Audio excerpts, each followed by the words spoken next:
আজকে আমরা পড়বো হচ্ছে অধ্যায় 15। এটা ক্ষেত্রফল সম্পর্কিত উপপাদ্য এবং সম্পাদ্য সংক্রান্ত অধ্যায়।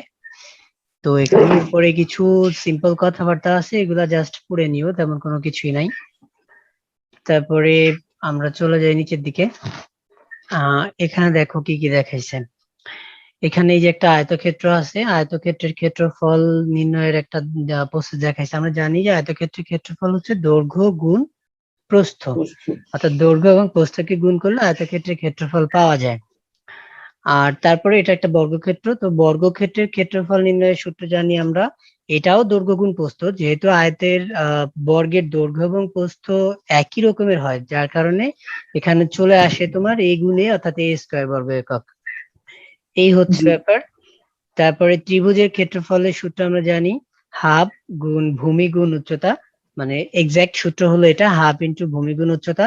আর এরপরে ত্রিভুজের ক্ষেত্রফল বের করার আরো কিছু প্রসেস আমরা জানবো সামনে। তো আপাতত আমরা এই পর্যন্ত আলোচনা করি। তো এখন দেখো এখানে একটা উপপাদ্য আছে, উপপাদ্য 36 নাম্বারটা। এটা কি বলছে? একই ভূমির উপর এবং একই সমান্তরাল রেখা যুগলের মধ্যে অবস্থিত সকল ত্রিভুজ ক্ষেত্রের ক্ষেত্রফল সমান। এটা খুব ইম্পর্টেন্ট একটা কথা, আমাদের 15 নম্বর অধ্যায়টা করতে গেলে প্রায় আমাদের এই জিনিসটা কাজে লাগবে। এমনকি এটা যদি আমরা 14 নম্বর অধ্যায় করতে যাই তখনও আমাদের এই জিনিসগুলা কাজে লাগবে।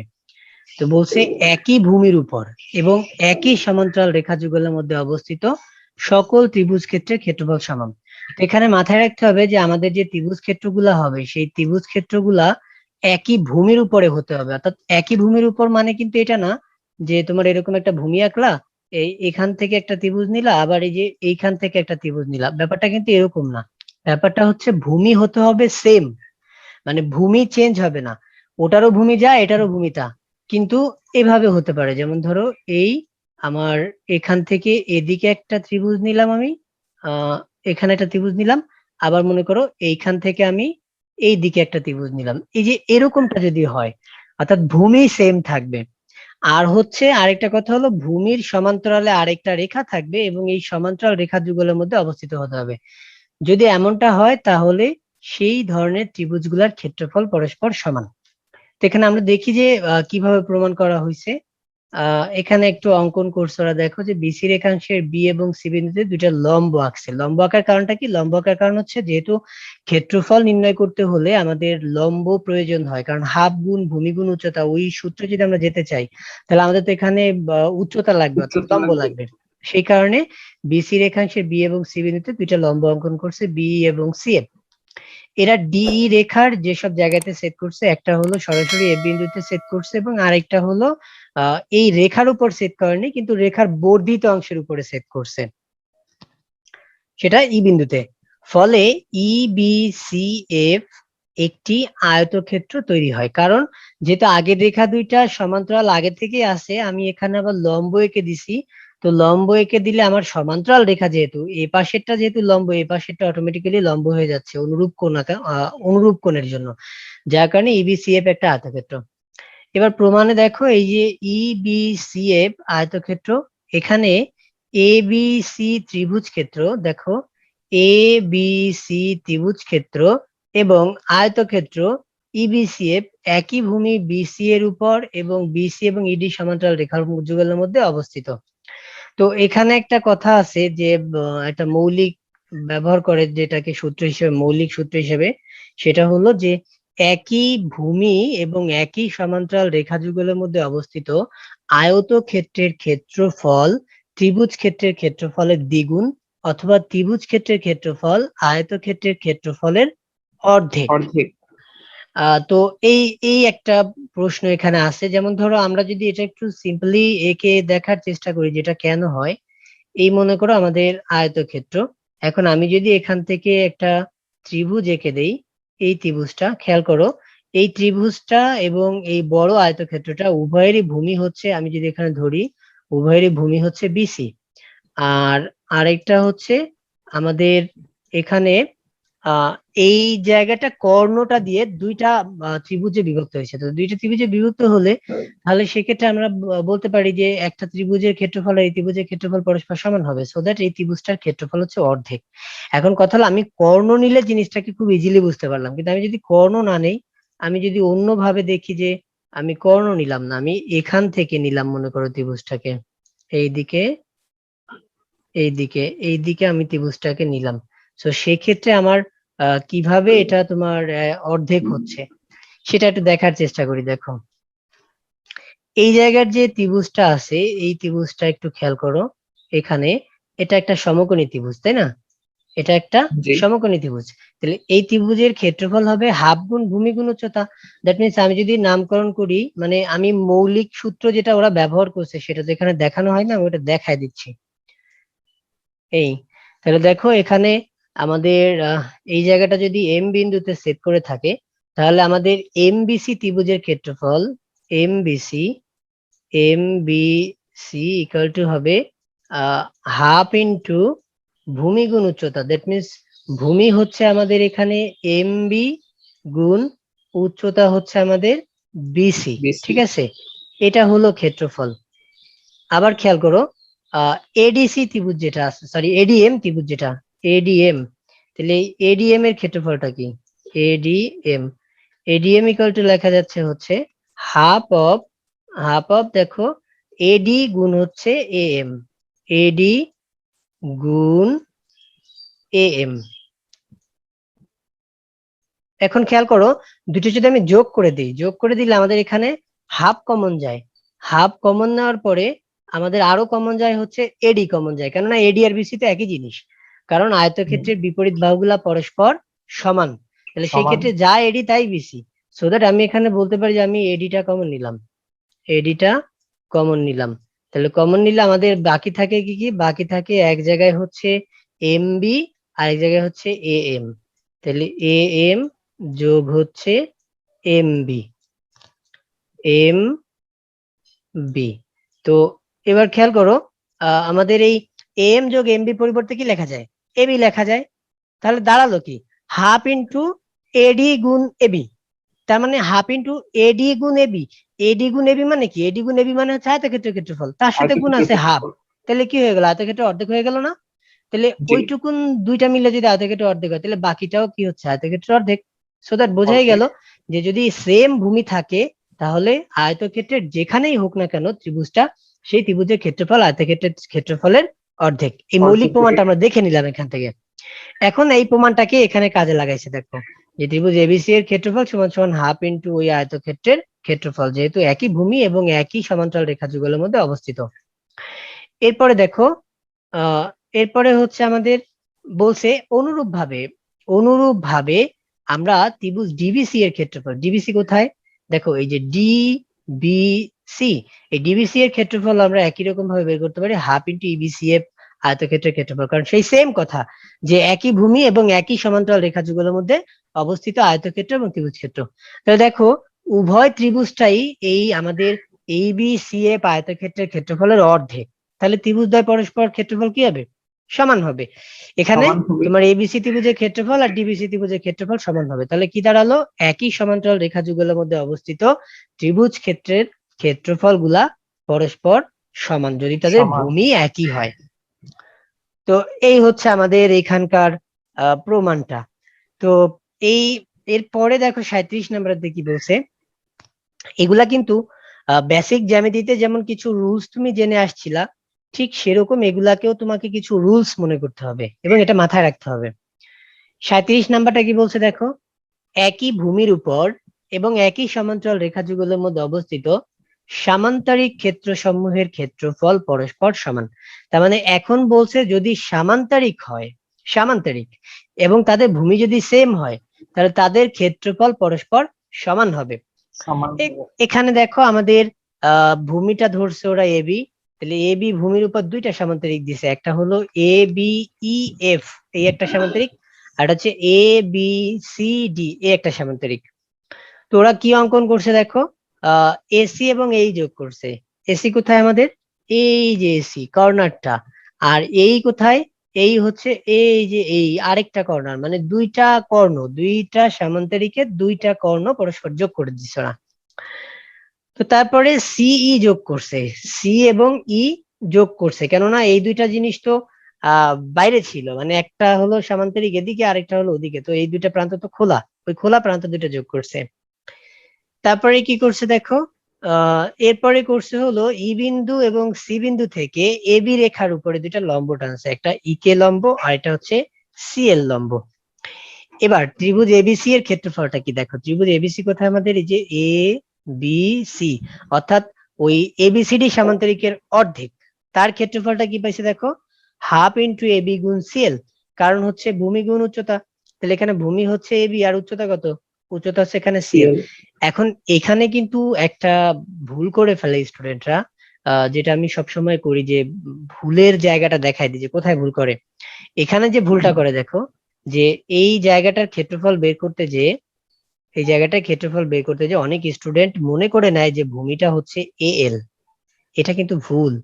কারণ এটা লম্ব আঁকার জন্য, লম্ব যেহেতু মূল বাহুতে ছেদ করেনি বা মূল বাহুতে হয়নি, এই কারণে মূল বাহুটাকে বাড়াতে হয়েছে, বাট কোনোভাবেই কিন্তু এএলটা আমাদের ভূমি হবে না। আমাদের ভূমি হবে মূল ত্রিভুজ বা মূল চতুর্ভুজের যেটা ভূমি, ওটাই হবে ভূমি। তাহলে এখানে কিন্তু ভুলেও কখনো এএল লিখলে কিন্তু ভুল যাবে, হ্যাঁ, এটা মাথায় রাখতে হবে।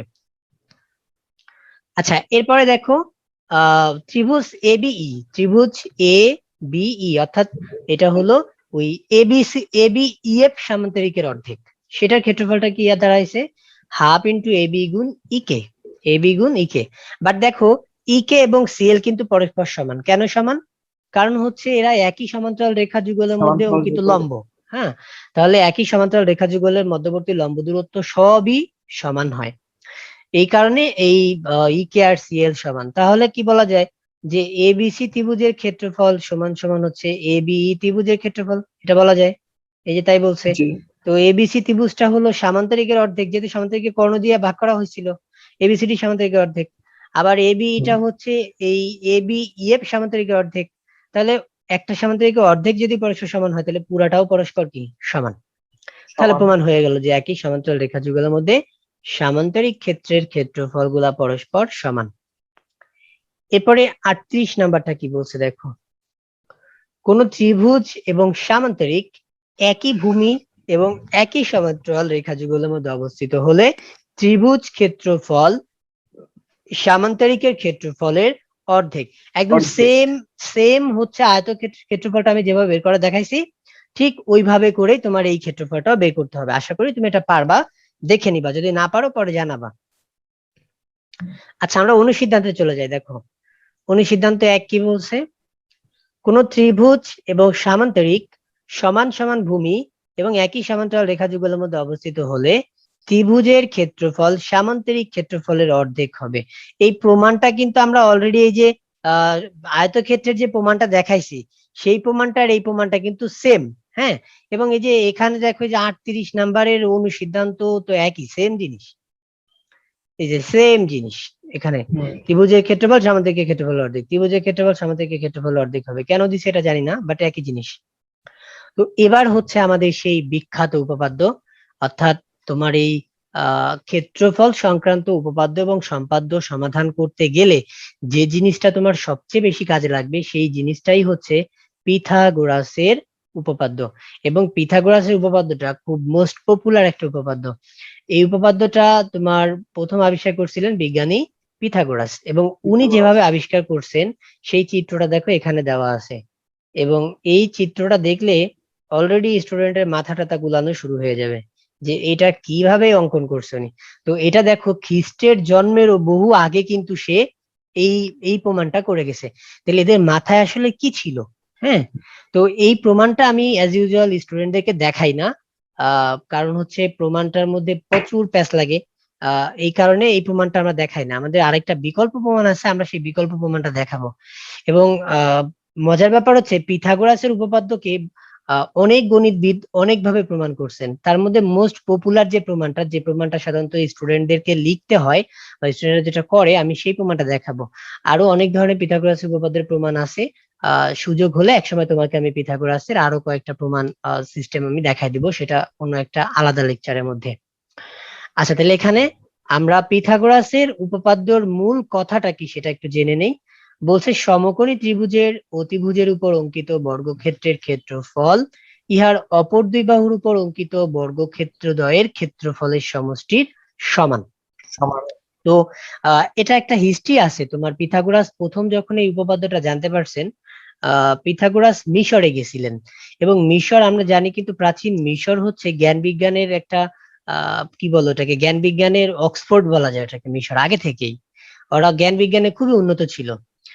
কারণ এটার একটা প্রকৃষ্ট উদাহরণ কিন্তু মিশরের পিরামিড। দেখো মিশরের পিরামিডটা কিন্তু জ্যামিতিক একটা বিশাল অঙ্কন, মানে বিশাল বড় একটা জ্যামিতি, যেটা আসলে কল্পনাতীত। যে ওই সময়ে যীশু খ্রিস্টের জন্মেরও প্রায় কত বছর আগে এই এই পিরামিড ওরা তৈরি করে গেছে। তো তাহলে ওদের মাথায় কি ছিল চিন্তা করো। তাহলে মিশরীয়রা এরকম উন্নত ছিল। তো পিথাগোরাস এই জ্ঞান অর্জনের জন্য গেছিলেন ওখানে। তো মিশরীয়রা ওনাকে একটা প্রসেস দেখালেন যে 12 সেন্টিমিটার একটা রশি, 12 সেন্টিমিটার, 12 সেন্টিমিটার, মানে প্রথম কখন পিথাগোরাসের মাথায় এই ধাঁধাটা আসলো যে এরকম কিছু একটা করা যেতে পারে। ওরা দেখাইলো যে 12 সেন্টিমিটার একটা রশিকে আপনি যদি এমন ভাবে খণ্ডিত করেন, হ্যাঁ, তাহলে দেখা যাবে যে এটা যদি এমন ভাবে খণ্ডিত করা হয় যে আপনি 3টা গিরা দিবেন, এই রশিগুলোর মধ্যে 3টা গিরা দিবেন, এখানে একটা গিরা দিলেন, এখানে একটা গিরা দিলেন, এই পথে এদিকে চলে গেল, এখানে আরেকটা গিরা দিলেন, আর এই দুই গিরা আপনি যোগ করে দিলেন, তাহলে দেখা যাবে এখানে সুন্দর একটা লম্ব অঙ্কন হয়।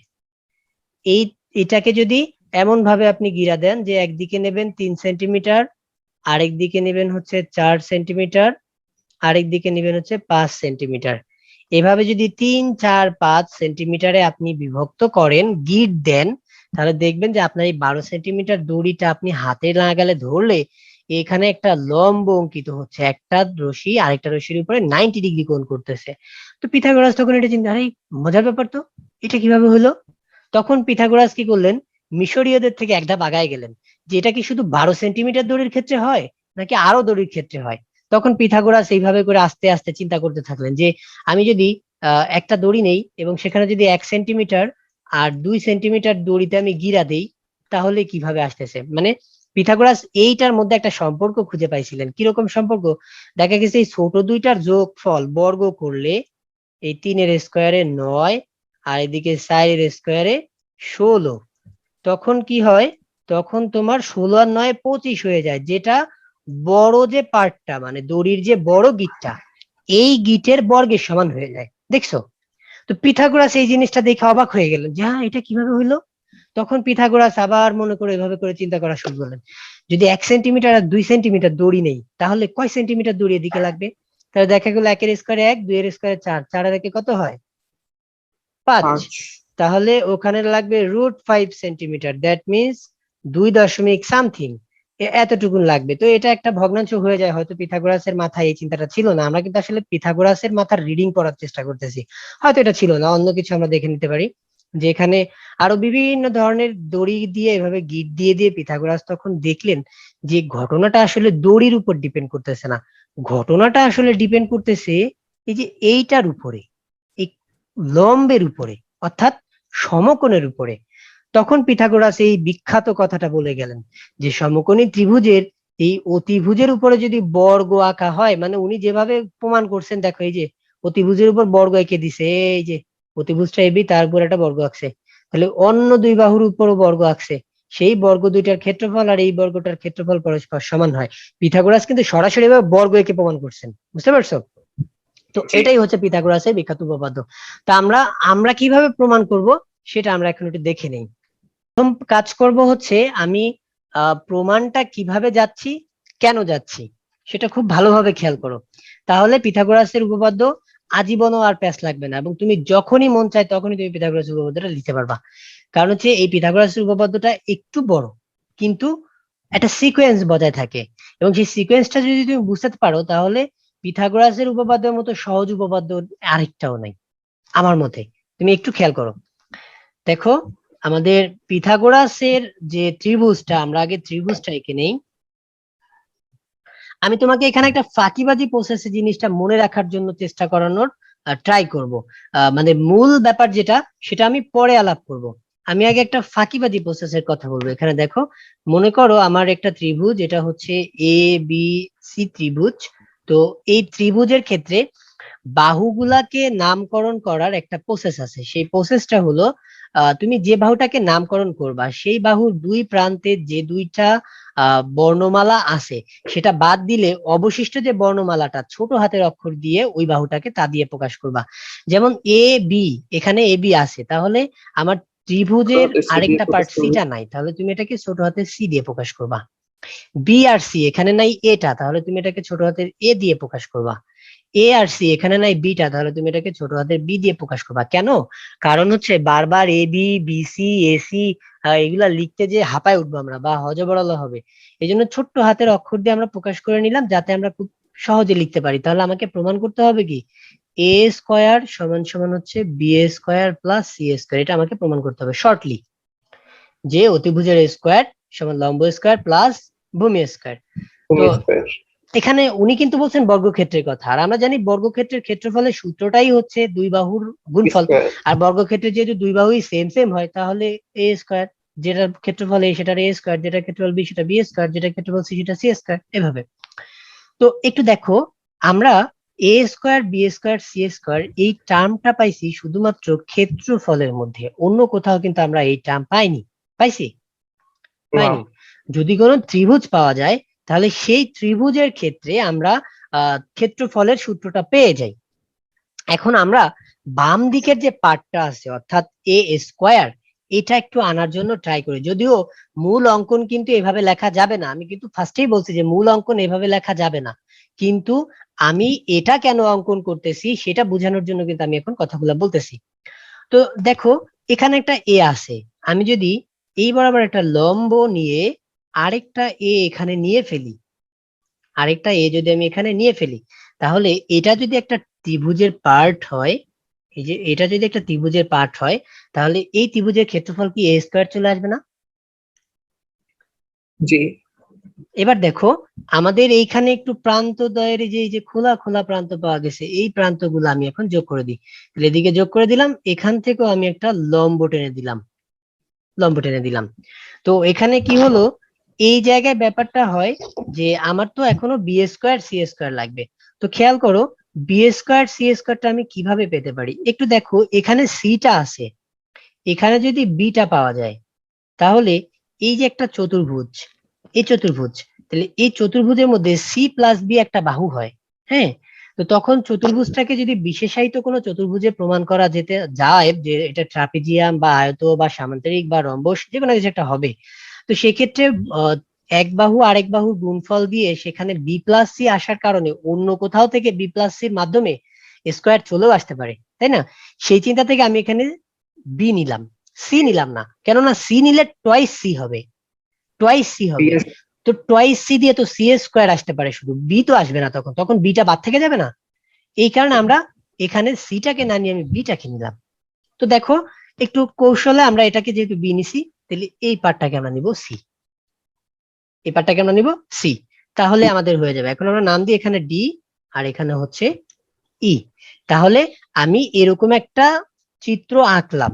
কেন আঁকলাম সেই কারণটা আমরা বুঝতে পারছি যে কেন আঁকতেছি, আমি ক্ষেত্রফল বের করার সুবিধার জন্য আমি চিত্রটা আঁকতেছি। তবে চিত্রের অঙ্কনের বর্ণনাটা এখন কেমন হবে সেটা আমরা দেখি।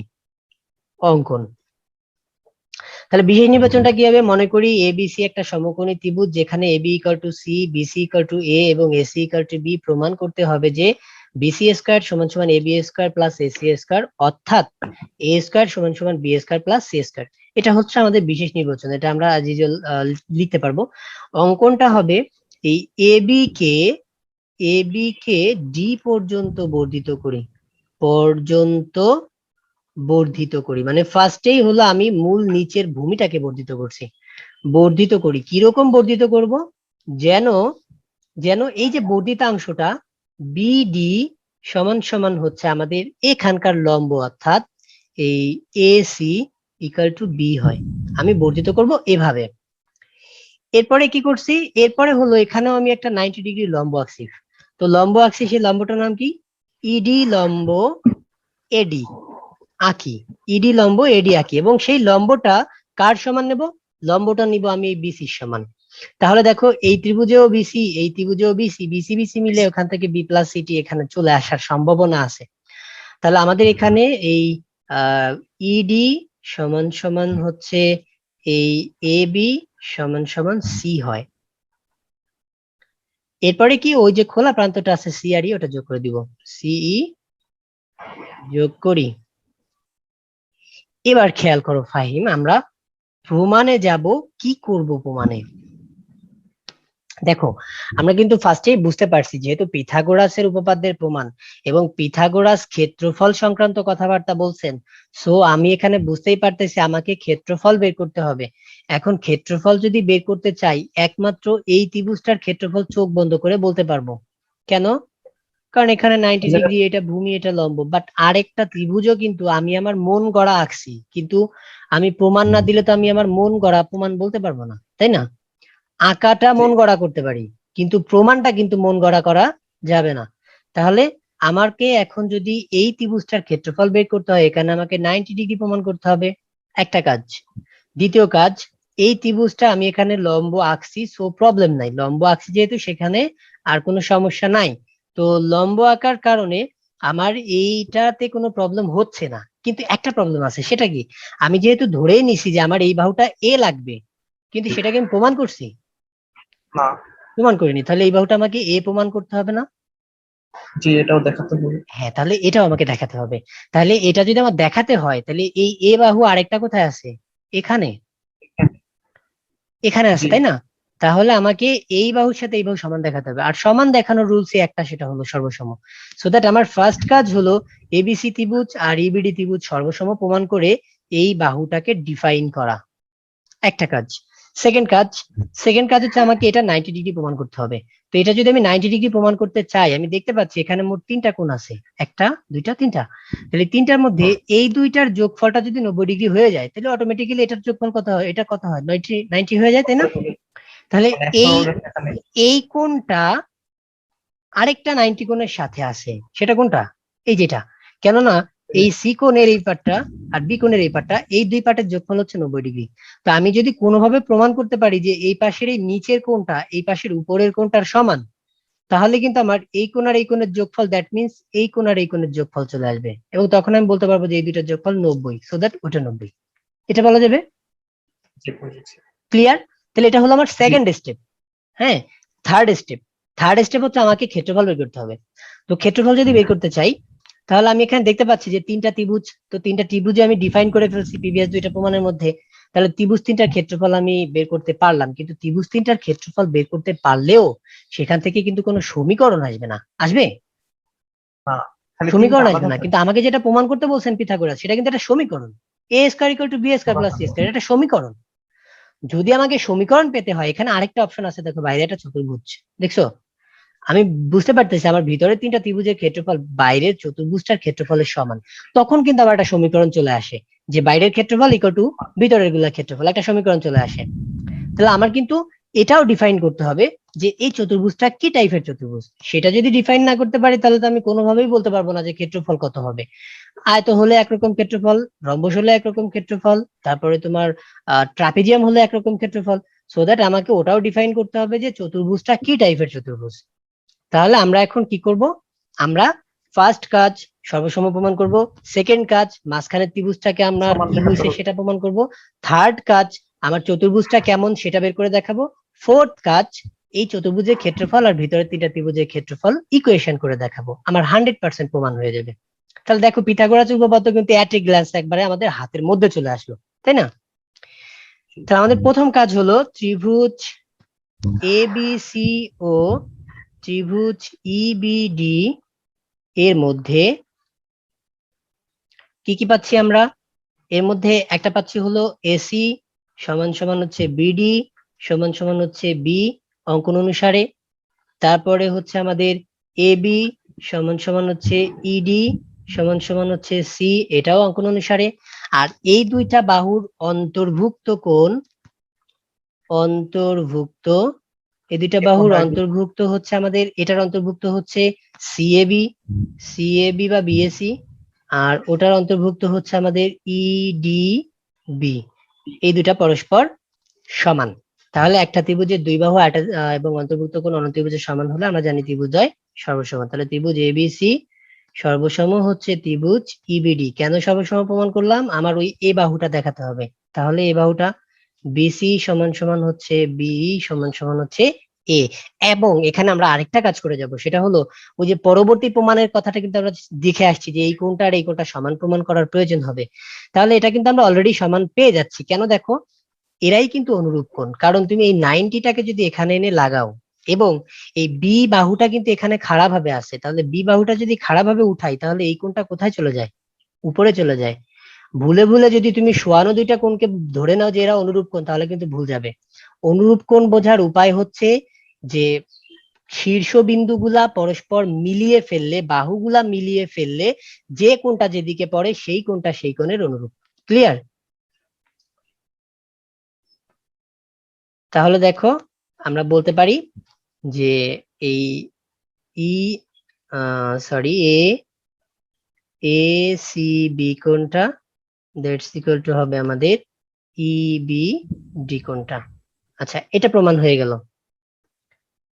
এবার আমরা চলে যাব হচ্ছে পরের স্টেপে, সেকেন্ড স্টেপ কি ছিল? সেকেন্ড স্টেপ ছিল মাঝখানের ত্রিভুজটাকে সমকোণী ত্রিভুজ প্রমাণ করা। এখন ত্রিভুজ সিবিই এ ওই যে ভিতরের কোণ তিনটা,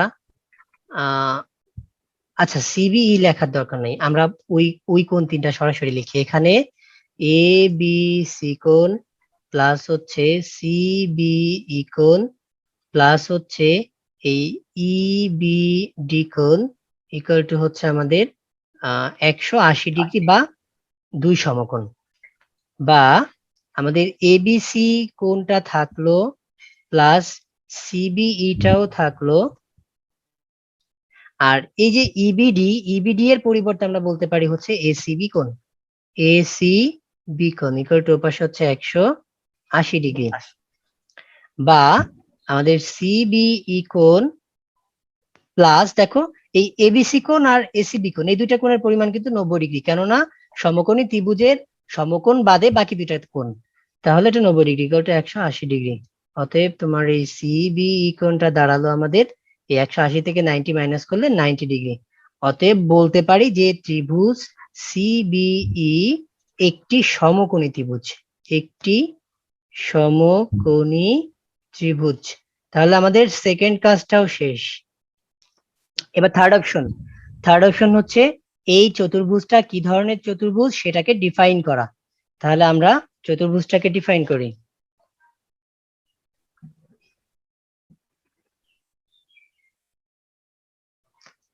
দেখো এখানে চতুর্ভুজের মধ্যে আমরা যে জিনিসগুলা দেখতে পাচ্ছি, আমি এখানে ছোট করে যদি একটু চতুর্ভুজটা এঁকে নেই, যেটা আঁকছি আমরা।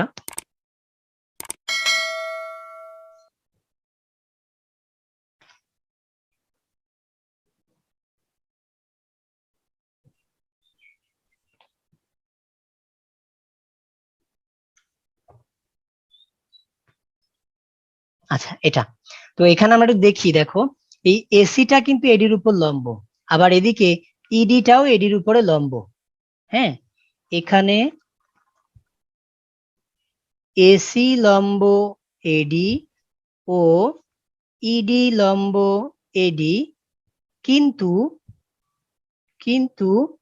AC not equal to ED. তাহলে খেয়াল করো, এই ধরনের কন্ডিশন কোথায় পাওয়া যায়? ট্রাপিজিয়ামের মধ্যে পাওয়া যায়। কেন? ট্রাপিজিয়ামের মধ্যে দেখছি আমরা যে দুইটা সমান্তরাল বাহু পাওয়া যায়, কিন্তু সমান্তরাল বাহু কেউ কারো সমান না। তো যে এখানে কিন্তু তাই দেখতে পাচ্ছি, যেহেতু একই রেখার উপর দুইটা লম্ব, তাহলে এরা পরস্পর সমান্তরাল কিন্তু কেউই সমান না। তাহলে বলতে পারি যে এই চতুর্ভুজটা একটা ট্রাপিজিয়াম। অতএব এ ডি ই সি একটি ট্রাপিজিয়াম, একটি ট্রাপিজিয়াম। তাহলে আমার পাওয়া গেল চতুর্ভুজের নামটা। তাহলে এখন আমরা কি বলতে পারি? এখন হচ্ছে আমাদের ওই যে এ ডি ই সি এর ক্ষেত্রফল, এডিসি এর ক্ষেত্রফল সমান সমান হচ্ছে তোমার ভিতরের তিনটা ত্রিভুজ, অর্থাৎ ত্রিভুজ এবিসি যোগ ত্রিভুজ সিবিই যোগ ত্রিভুজ বিডিই, এই তিনটা এর ক্ষেত্রফল, এর ক্ষেত্রফল। যাই হোক, তো এখন দেখো ট্রাপিজিয়ামের ক্ষেত্রফলের সূত্র কি? ট্রাপিজিয়ামের ক্ষেত্রফলের সূত্র হচ্ছে হাফ ইন্টু সমান্তরাল বাহুদ্বয়ের যোগফল ইন্টু সমান্তরাল বাহুদ্বয়ের দূরত্ব। আমরা যখন 16 নাম্বার অধ্যায় করব, অর্থাৎ জেনারেল ম্যাথে 16 নাম্বার পরিমিতি অধ্যায় করব, তখন আমি তোমাকে এই সমস্ত সূত্রের প্রমাণ দেখাই দিব। তো আমরা আপাতত সূত্রের প্রমাণের মধ্যে যাব না, এটা অনেক সময় লাগবে। আমরা তোমার সরাসরি সূত্রটা বসাই দিই। সূত্রটা হচ্ছে হাফ ইন্টু সমান্তরাল বাহুদ্বয়ের যোগফল ইন্টু সমান্তরাল বাহুদ্বয়ের দূরত্ব। তাহলে এখানে হাফ ইন্টু সমান্তরাল বাহুদ্বয়ের যোগফল, দেখো সমান্তরাল বাহু কে কে? এসি আর হচ্ছে ইডি। তাহলে আমরা বলতে পারি এসি যোগ ইডি ইন্টু সমান্তরাল বাহুদ্বয়ের দূরত্ব। দূরত্ব কাকে বলে? আমরা জানি দূরত্ব মানে হলো লম্ব দূরত্ব। এখানে লম্ব দূরত্ব কোনটা? এডি। তাহলে এখানে দূরত্ব হচ্ছে এডি। এটা হলো ট্রাপিজিয়ামের ক্ষেত্রফল। এবার ত্রিভুজ এবিসি এর ক্ষেত্রফল কি হবে? ত্রিভুজ এবিসি এর ক্ষেত্রফল হাফ গুণ ভূমি গুণ উচ্চতা, যেহেতু সমকোণী ত্রিভুজ। তাহলে হাফ গুণ ভূমি হচ্ছে বি, উচ্চতা হচ্ছে সি, তার মানে আসে হাফ বিসি। এরপরে দেখো ত্রিভুজ সিবিই এর ক্ষেত্রফল, এটার ভূমিও এ, উচ্চতাও এ, তাহলে এখানে হবে হাফ অফ এ স্কোয়ার। আর এদিকে ত্রিভুজ বিডিই, এখানেও কিন্তু একটা হচ্ছে বি আর একটা হচ্ছে সি, তার মানে এটারও ক্ষেত্রফল আসে হাফ ইন্টু বিসি। ক্লিয়ার?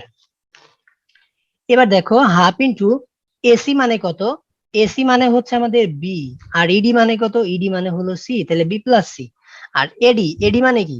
এডির মধ্যে এবিটা হলো আমার সি আর বিডিটা হলো বি, তার মানে এটা হলো সি প্লাস বি।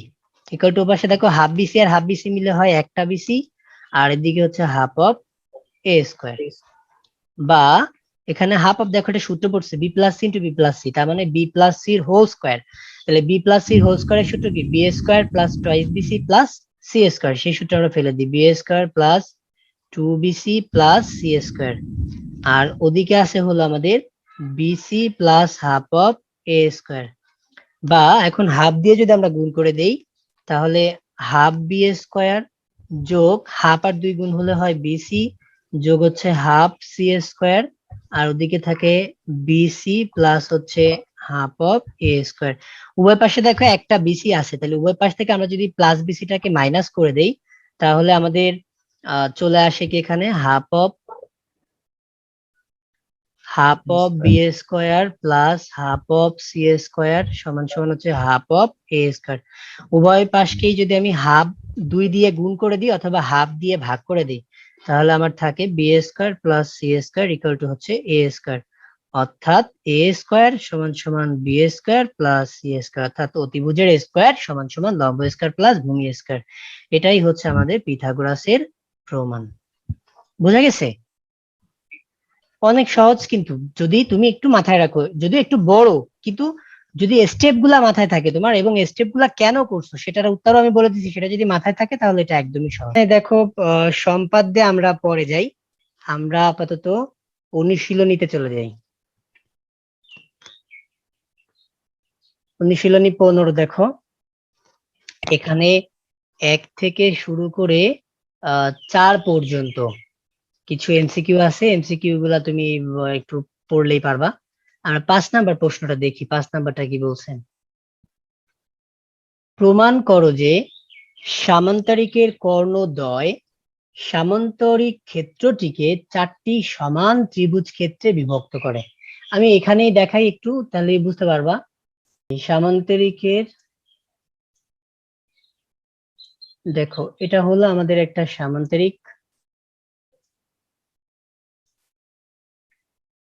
এবার এই সামান্তরিকের কর্ণটা, এই দুইটা কর্ণ 4টা সমান ত্রিভুজ ক্ষেত্রে বিভক্ত করে, সেটা আমাকে প্রমাণ করতে হবে।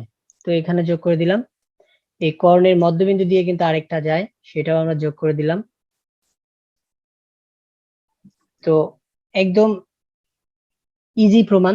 চিন্তা করো, আমরা ওখানে পিজিএসে যেটা পেয়ে গেছি যে একই ভূমি এবং একই সমান্তরাল রেখা যুগলের মধ্যে অবস্থিত ত্রিভুজ ক্ষেত্র সামান্তরিক ক্ষেত্রের অর্ধেক, তাই না? তাহলে আমরা বলতে পারি যে এই ত্রিভুজ ক্ষেত্রটা অর্থাৎ এবিডি ত্রিভুজ ক্ষেত্রটা হাফ অফ সামান্তরিক ক্ষেত্র এবিসিডি, ABCD এটা বলা যায়। এটা বলা যায়। আবার দেখো, আমরা জানি মধ্যমা একটা ত্রিভুজকে সমান দুই ভাগে ভাগ করে, অর্থাৎ সমান ক্ষেত্রফল বিশিষ্ট দুই অংশে ভাগ করে। সেটা সর্বসম হতেও পারে, নাও হতে পারে, বাট ক্ষেত্রফল সমান হবে। তাহলে আমাদের এই এই যে যে এ ও এ ও মধ্যমাটা, কেন মধ্যমা, কেন কারণ হচ্ছে মধ্যমা কাকে বলে, ত্রিভুজের একটা শীর্ষ থেকে বিপরীত বাহুর মধ্যবিন্দু বরাবর যে সংযোজক সরল রেখা তাকে বলা হয় মধ্যমা। তাহলে এখানে আমাদের এ ওটা একটা মধ্যমা। কেন মধ্যমা? কারণ জানি আমরা যে সামান্তরিকের কর্ণদ্বয় পরস্পরকে সমদ্বিখণ্ডিত করে, তাহলে সেটা মধ্যবিন্দু, এই জন্য মধ্যমা। তাহলে আমাদের এই উপরের পার্টের ক্ষেত্রফল আর নিচের পার্টের ক্ষেত্রফল পরস্পর কি হবে? সমান হবে। তাহলে আমরা উপরের যে কোনো একটা পার্ট বলতে পারি যে এই সামান্তরিক ক্ষেত্রের ক্ষেত্রফলের 4 ভাগের 1 ভাগ। একই রকম ভাবে প্রত্যেকটা ত্রিভুজকেই বলা যায় যে এই সামান্তরিক ক্ষেত্রফলের 4 ভাগের 1 ভাগ। তাহলে বোঝা গেল কি, যে এই কর্ণদ্বয় সামান্তরিকের যে 4টা ত্রিভুজ তৈরি করছে, এই 4টা ত্রিভুজের ক্ষেত্রফল পরস্পর সমান, যেহেতু প্রত্যেকেই সামান্তরিকের 4 ভাগের 1 ভাগ, তার মানে প্রত্যেকেই সমান। বোঝা গেছে এটা? জি স্যার। 6 নাম্বারটা কি বলছে দেখো, প্রমাণ করো যে কোন বর্গক্ষেত্র তার কর্ণের উপর অঙ্কিত বর্গক্ষেত্রের অর্ধেক। কোন বর্গক্ষেত্র, এই মনে করে একটা বর্গক্ষেত্র, আমার তো একেবারে ভিআইপি বর্গক্ষেত্র হয়েছে, কোমর বাঁকা বর্গক্ষেত্র হয়েছে আমার, যাই হোক। এখানে দেখো এই বর্গক্ষেত্রের কর্ণ, এখন বলছে এই কর্ণের উপর যে বর্গটা অঙ্কন করা যায়, কর্ণের উপরে যে বর্গটা অঙ্কন করা যায়, সেই বর্গের অর্ধেক হবে মূল বর্গের ক্ষেত্রফল। এটা আমাকে প্রমাণ করতে বলছে। তো একটু দেখো, আমাদের এইটা যদি এ হয় আর এটাও যদি এ হয়, তাহলে বিলংস টু আমাদের এই পিথাগোরাস, আমরা বলতে পারি এটা একটা অতিভুজ। তো অতিভুজের ক্ষেত্রফল হবে মানে অতিভুজের বর্গ হবে অপর দুইটার বর্গের সমান। তাহলে সেক্ষেত্রে এ স্কয়ার জায়গায় স্কয়ার মানে টয়েস এ স্কয়ার। তাহলে শুধু অতিভুজটা কত হবে? তাহলে এটা আসবে আমাদের √2a। এবার দেখো এই বর্গের ক্ষেত্রফল কত? এ গুণে এ স্কয়ার। আর এই যে কর্ণের উপর যে বর্গটা হয়েছে সেই বর্গের ক্ষেত্রফল কত? √2a। তাহলে √2a গুণ হচ্ছে আমাদের √2a। তাহলে আমরা জানি দুইটা √2 গুণ হওয়া মানে হচ্ছে একটা 2, কেননা √2 স্কয়ার অর্থাৎ 2, আর এদিকে এ গুণে হচ্ছে a স্কয়ার। তাহলে দেখো কর্ণের উপর যে বর্গক্ষেত্রটা হয়েছে তার ক্ষেত্রফল হচ্ছে টয়েস a স্কয়ার, আর মূল যে বর্গক্ষেত্রটা ছিল সেটা হলো শুধু a স্কয়ার। তাহলে বলা যায় যে কর্ণের উপর অঙ্কিত বর্গক্ষেত্রের ক্ষেত্রফল মূল বর্গক্ষেত্রের ক্ষেত্রফলের দ্বিগুণ। ক্লিয়ার? জি স্যার। এবং এই চ্যাপ্টারটাই এরকম বীজগাণিতিক, ম্যাথমেটিক্যাল, মানে এইভাবে তোমাকে সমীকরণ করে করে করতে হবে। মানে এখানে তোমার ওই জ্যামিতিক অঙ্কন, জ্যামিতিক ওই এই সেই নিয়ে আসো, এগুলা খুব কম। এখানে ম্যাক্সিমাম সূত্রেই কাজে লাগবে তোমার এই পিথাগোরাসের উপপাদ্যটা। 7 নাম্বারটা কি বলছে দেখো, প্রমাণ করো যে ত্রিভুজের যে কোনো মধ্যমা ত্রিভুজ ক্ষেত্রটিকে সমান ক্ষেত্রফল বিশিষ্ট দুইটি ত্রিভুজ ক্ষেত্রে বিভক্ত করে। কেবলমাত্র আমরা সূত্র হিসেবে এটা ব্যবহার করছি, তাই না? দেখো সেটাই এখন আমাদেরকে প্রমাণ করতে বলছে। আচ্ছা, তাহলে আমরা ত্রিভুজটা একটু এঁকে নিই। এই ত্রিভুজটা আমরা একটু বাঁকা তেরা ত্রিভুজ আঁকলাম। তো এবার আমরা এখানে মধ্যমাটা নেই। আমি কিন্তু প্রমাণ মুখে মুখে করব। দেখো এখানে মধ্যমাটা নেই, তো মধ্যমাটা কিন্তু এখানে কোনোভাবেই লম্ব হয়নি, তাই না? এবার দেখো আমি যদি এখানে একটা আলাদা লম্ব এঁকে নিই, লম্ব তো যাতা হয়ে গেল। আচ্ছা, এখানে যদি আমার আলাদাভাবে একটা লম্ব এঁকে নিই, আমি যদি এখানে নামকরণ করি, এটা হলো এ বি সি ত্রিভুজ, মূল ত্রিভুজটা, এবং এদের মধ্যমা হচ্ছে এডি, আর আমি যে লম্বটা আঁকছি সেটা হচ্ছে এই। এবার খেয়াল করো, আমাদের এই এ বি ডি ত্রিভুজের ক্ষেত্রফল কত হয়? এ বি ডি হচ্ছে হাফ ইন্টু বিডি গুণ হাফ ইন্টু বিডি গুণ এই হাফ ইন্টু বিডি গুণ হচ্ছে এই। এটা হলো আমার এই পাশের এবিডি ত্রিভুজের ক্ষেত্রফল। আর ওই পাশে এডিসি ত্রিভুজের ক্ষেত্রফলটা কি আসে দেখো, এডিসি ত্রিভুজের ক্ষেত্রফল আসে হচ্ছে আমাদের half into A into BC. এই ইন্টু হচ্ছে বিসি, বিসি না সিডি, DC. হ্যাঁ ডিসি বলছো, আচ্ছা তাহলে ঠিক আছে, এই ইন্টু হচ্ছে ডিসি।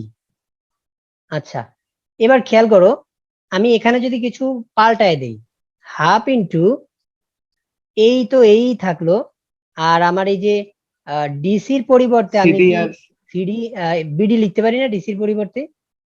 G কেন সমান লিখতে পারি? কারণ এটা তো বলাই মধ্যমা, আছে। মধ্যমা ডিসি আর বিডি তো সমান। তো এটা কার ক্ষেত্রফল ছিল? এটা তো তোমার এবিডির ক্ষেত্রফল ছিল, তাহলে কি দাঁড়ালো? হুম। এডিসির ক্ষেত্রফল এবিডির ক্ষেত্রফলের সমান, হলো প্রমাণ? জি। আচ্ছা এরপরে আমাদের পরেরটা কি বলছে দেখো, 8 নাম্বারটা, একটি সামান্তরিক ক্ষেত্র এবং সমান ক্ষেত্রফল বিশিষ্ট একটি আয়তক্ষেত্র একই ভূমির উপরে এবং এর একই পাশে অবস্থিত। দেখাও যে সামান্তরিক ক্ষেত্রটির পরিসীমা আয়তক্ষেত্রটির পরিসীমা অপেক্ষা বৃহত্তর। তাহলে যেটা বলছে আমরা সেটা একটু এঁকে নেই। একটা আয়তক্ষেত্র, এখানে মনে করো একটা আয়তক্ষেত্র আছে এবং এই জায়গাতেই একটা একই সমান্তরাল রেখা যুগলের মধ্যে আমার একটা সামান্তরিক আছে। এই সামান্তরিক যদি আমি এঁকে দিই এখানে, এই এটা বর্ধিত অংশ লাগবে, ব্যাস। তাহলে আমার আয়তক্ষেত্রটা মনে করো এ বি সি ডিটা হচ্ছে আমার আয়তক্ষেত্র, আর এ বি ই এফ এটা হচ্ছে আমার সামান্তরিক। এবার আসি, আমাকে প্রমাণ করতে বলছে পরিসীমা। দুইটার তো ক্ষেত্রফল সমান, দুইটারই ক্ষেত্রফল সমান। তাহলে আমরা ক্ষেত্রফল দিয়ে আমাকে পরিসীমা বের করতে হবে। তো এখানে দেখো আমাদের এই যে যে বাহুটা এবি বাহুটা কিন্তু সেম সেম, হ্যাঁ। আবার এই যে যে তোমার সিডি বাহু এবং ইএফ বাহু এরাও সেম সেম হওয়ার সমান। কথা, এরাও সেম সেম হওয়ার কথা। কেন? কারণ হচ্ছে এবি আর ইএফ তো সমান, কারণ এটা সামান্তরিক, সামান্তরিকের বিপরীত বাহু তো সমান হয়। আর এবি আর সিডি তো আগে থেকেই সমান, কারণ ওটা আয়তক্ষেত্র। যেহেতু এবির সমান সিডি আবার এবির সমান ইএফ, তার মানে বলা যায় সিডি আর ইএফ পরস্পর সমান। তাহলে দেখো এই বাহু দুইটার মধ্যে কিন্তু কোনো ভেজাল নেই, এদের ভেজাল মুক্ত, দুটোই সমান। এটা আয়তক্ষেত্রের ক্ষেত্রেও যতটুক, সামান্তরিক ক্ষেত্রের ক্ষেত্রেও ততটুক। সো দ্যাট পরিসীমা এদের উপর ডিপেন্ড করে না। তাহলে ডিপেন্ড করে কোনটার উপর? বাকি বাহুর উপরে। আমি বাকি বাহুটাতে একটু খেয়াল করি, দেখো এই যে সামান্তরিকের এই বাহুটা এটা, আর এই আয়তক্ষেত্রের এই বাহুটা, এই দুইটা বাহু মিলে এখানে একটা ত্রিভুজ তৈরি করছে। এটা কি ত্রিভুজ? সমকোণী ত্রিভুজ। সমকোণী ত্রিভুজ। এবং সমকোণী ত্রিভুজের অতিভুজের উপর অঙ্কিত বর্গক্ষেত্রের ক্ষেত্রফল অপর দুই বাহুর উপর অঙ্কিত বর্গক্ষেত্রের ক্ষেত্রফলের সমান। দ্যাট মিনস অতিভুজের ক্ষেত্রফলটা অন্য যে কোনো বাহুর ক্ষেত্রফলের থেকে বড়। তো আমার এইটার দিকে তো যাওয়ার দরকার নেই, এটা তো আগেই বলে ফেলছি, ওটা ওই যে এবির সাথে চলে গেছে, ওটা বাদ। তাহলে এইটার ক্ষেত্রফল অর্থাৎ তোমার এই যে এ এফ এর ক্ষেত্রফল ইজ গ্রেটার দেন বলা যাবে আমাদের এডি এর ক্ষেত্রফল, তাই না? তাহলে আমরা উভয় পাশকে যদি বর্গ করে দেই তাহলে কি দাঁড়ায়? আমাদের এ এফ ইজ গ্রেটার দেন হচ্ছে এডি। এডি। এডি, এটা তো স্যার একবারে বলা যায়। হ্যাঁ। স্যার এটা একবারেই বলা যায় না? না সমকোণী একবারে, ত্রিভুজের বৃহত্তম একবারে বাহু দুটি একবারে বলা প্রতিযোগী যায়, বাহু। কিন্তু ব্যাপার হচ্ছে যেহেতু আমি পিথাগোরাস দিয়ে কাজ করতেছি, সেক্ষেত্রে আমরা তো একটা জি। সূত্র ইউজ না করলে মানে যদি উপপাদ্যটা আসে, যদি এগুলো আসে না, যদি আসে তাহলে তুমি যদি একবারে বলে দাও তাহলে একবারে পিচ্ছি একটা প্রমাণ হয়ে যায় না? কারণ তুমি তো এই যে এখন আবার বলবা যে অনুরূপ ভাবে দেখানো যায় যে B is greater than BC, এটা বলবা না? তাহলে একটা তো তুমি জি। একবারে শর্টে মেরেই দিচ্ছ, তাহলে এটাও যদি শর্টে মেরে দাও তাহলে তো একটুখানি উপপাদ্য হয়ে যাবে। এই জন্য একটু আমরা পিথাগোরাস দিয়ে দেখা দিলাম, হ্যাঁ একবারে বলা যায়। আচ্ছা তাহলে আমরা দেখো এই উভয় বাহুটাই সংলগ্ন দুইটা বাহুর থেকে বড়।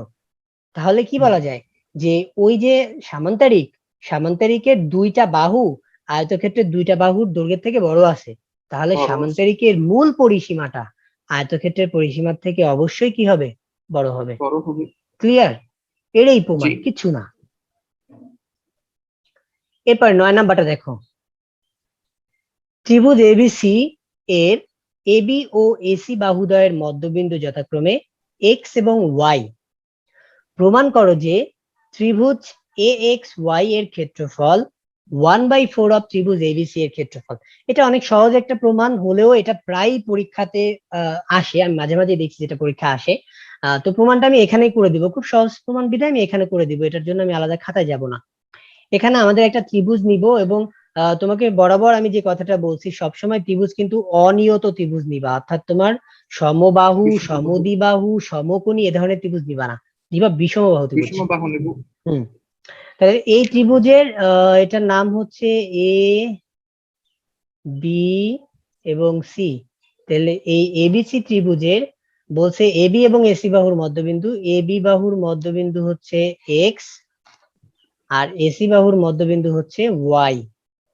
তোমাকে প্রমাণ করতে হবে ত্রিভুজ এ এক্স ওয়াই, তার মানে আমাকে এটা যোগ করতে হবে, এই ত্রিভুজ এ এক্স ওয়াই ইকুয়াল টু হচ্ছে 1/4 অফ ত্রিভুজ এবিসি এর ক্ষেত্রফল। এবার খেয়াল করো, ক্ষেত্রফলের ক্ষেত্রে আমরা একটা জিনিস দেখছি যে যদি কখনো কোনো ত্রিভুজের মধ্যমা পাওয়া যায়, তাহলে মধ্যমাটা ত্রিভুজকে সমান দুইটা ক্ষেত্রফল বিশিষ্ট ত্রিভুজে বিভক্ত করে, কিছুক্ষণ আগে আমরা দেখে আসছি। তো এখানে ওয়াই বিন্দুটা যেহেতু মধ্যবিন্দু, তো আমি যদি বি আর ওয়াই যোগ করি, বি ওয়াই যদি যোগ করি, তাহলে বি ওয়াই কি হয়ে যাবে, একটা মধ্যমা হয়ে যাবে। কোন ত্রিভুজের মধ্যমা? এবিসি ত্রিভুজের মধ্যমা। তাহলে এবিসি ত্রিভুজের যদি মধ্যমা হয়, তাহলে এই এ বি ওয়াই এর ক্ষেত্রফল হবে কি, হাফ অফ এবিসি। এখানে এই A B Y equal to হবে হাফ অফ এবিসি। এবিসি এতে কোনো সমস্যা আছে বুঝতে? না, এটা আচ্ছা, ক্লিয়ার। দেন দেখো, আবার এই এক্স বিন্দুটা এবি বাহুর মধ্যবিন্দু, তাহলে এই এ বি ওয়াই ত্রিভুজের ও এক্স ওয়াই হচ্ছে একটা মধ্যমা। তাহলে মধ্যমা কি করে, সমান দুই ভাগে ভাগ করে। তাহলে আমরা বলতে পারি যে ত্রিভুজ এই এ এক্স ওয়াই ইকুয়াল টু হবে আমাদের 1/2 অফ এই ত্রিভুজ এ বি ওয়াই। এখন আমরা যদি এখানে এই এ বি ওয়াই এর মানটা বসাই দিই, 1/2 ইন্টু হচ্ছে এ বি ওয়াই এর মান হলো 1/2 of ABC, 1/2 of ABC B C. তাহলে কি দাঁড়ায় দেখো, 1/2 গুণ হলে হয় 1/4 অফ এ বি সি। প্রমাণ কিন্তু হয়ে গেল, এটাই হচ্ছে প্রমাণ। তাহলে মধ্যমা দিয়ে এটাকে খুব সহজে এভাবে প্রমাণ করে ফেলা যায়। তো আমাদের 10 নাম্বার কি বলছে দেখো। এটা তো ট্রাপিজিয়ামের ক্ষেত্রফলের প্রমাণ চেয়েছি। এবিসিডি একটি ট্রাপিজিয়াম, এর এবি ও সিডি বাহু দুইটি সমান্তরাল আমি সূত্র ট্রাপিজিয়াম। প্রতিপাদন। হ্যাঁ হ্যাঁ, মানে এটা হচ্ছে তোমার এই সূত্রের প্রমাণ। হ্যাঁ, তার মানে আমার কপালে এখন সূত্রের প্রমাণ দেখানো বেঁধে গেল। আচ্ছা, এখানে দেখি ট্রাপিজিয়াম এঁকে ফেলি আমরা।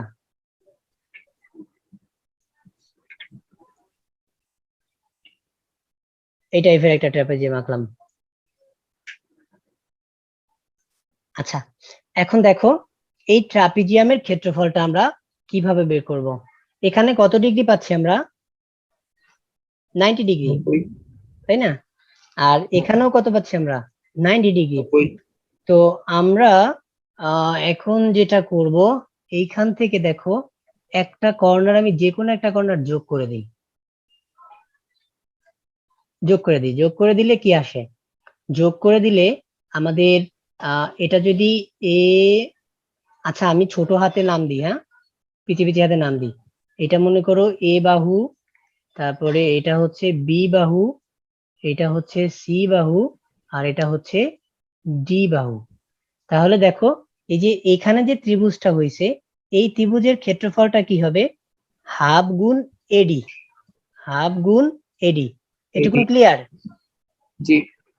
এই ত্রিভুজের ক্ষেত্রফল কি বের করার কোনো ওয়ে আছে? তো উচ্চতার দিকে উচ্চতা নিতে হবে। হ্যাঁ, তাহলে উচ্চতা আমি যদি এখান থেকে নেই, এখান থেকে যদি তাহলে আমি লম্ব। এখানে লম্ব এঁকে দেই, তাহলে কি উচ্চতা হয়ে যায় না? জি। তাহলে এই পুরা ত্রিভুজটার এইচ। ক্ষেত্রফলটা কি হবে, এখানে খেয়াল করে দেখো, এটা কিন্তু আমার এ হবে। কেন এ হবে? কারণ এই যে এখানে 90 ডিগ্রি, এখানে 90 ডিগ্রি, এই জায়গায় তুমি 190 ডিগ্রি, অটোমেটিক্যালি এখানে কত ডিগ্রি, 90 ডিগ্রি। তাহলে এটা একটা আয়তক্ষেত্র, এবং আয়তক্ষেত্রের বিপরীত বাহুগুলো পরস্পর কি হয়, সমান হয়। তাহলে আমি বলতে পারি যে এটা হবে এ।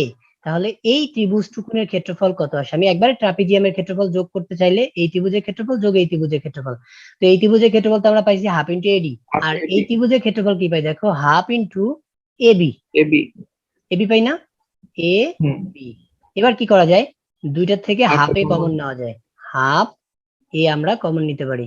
কমন নিলে কি থাকে, এখানে থাকে ডি আর ওখানে থাকে হচ্ছে যোগ হলো বি।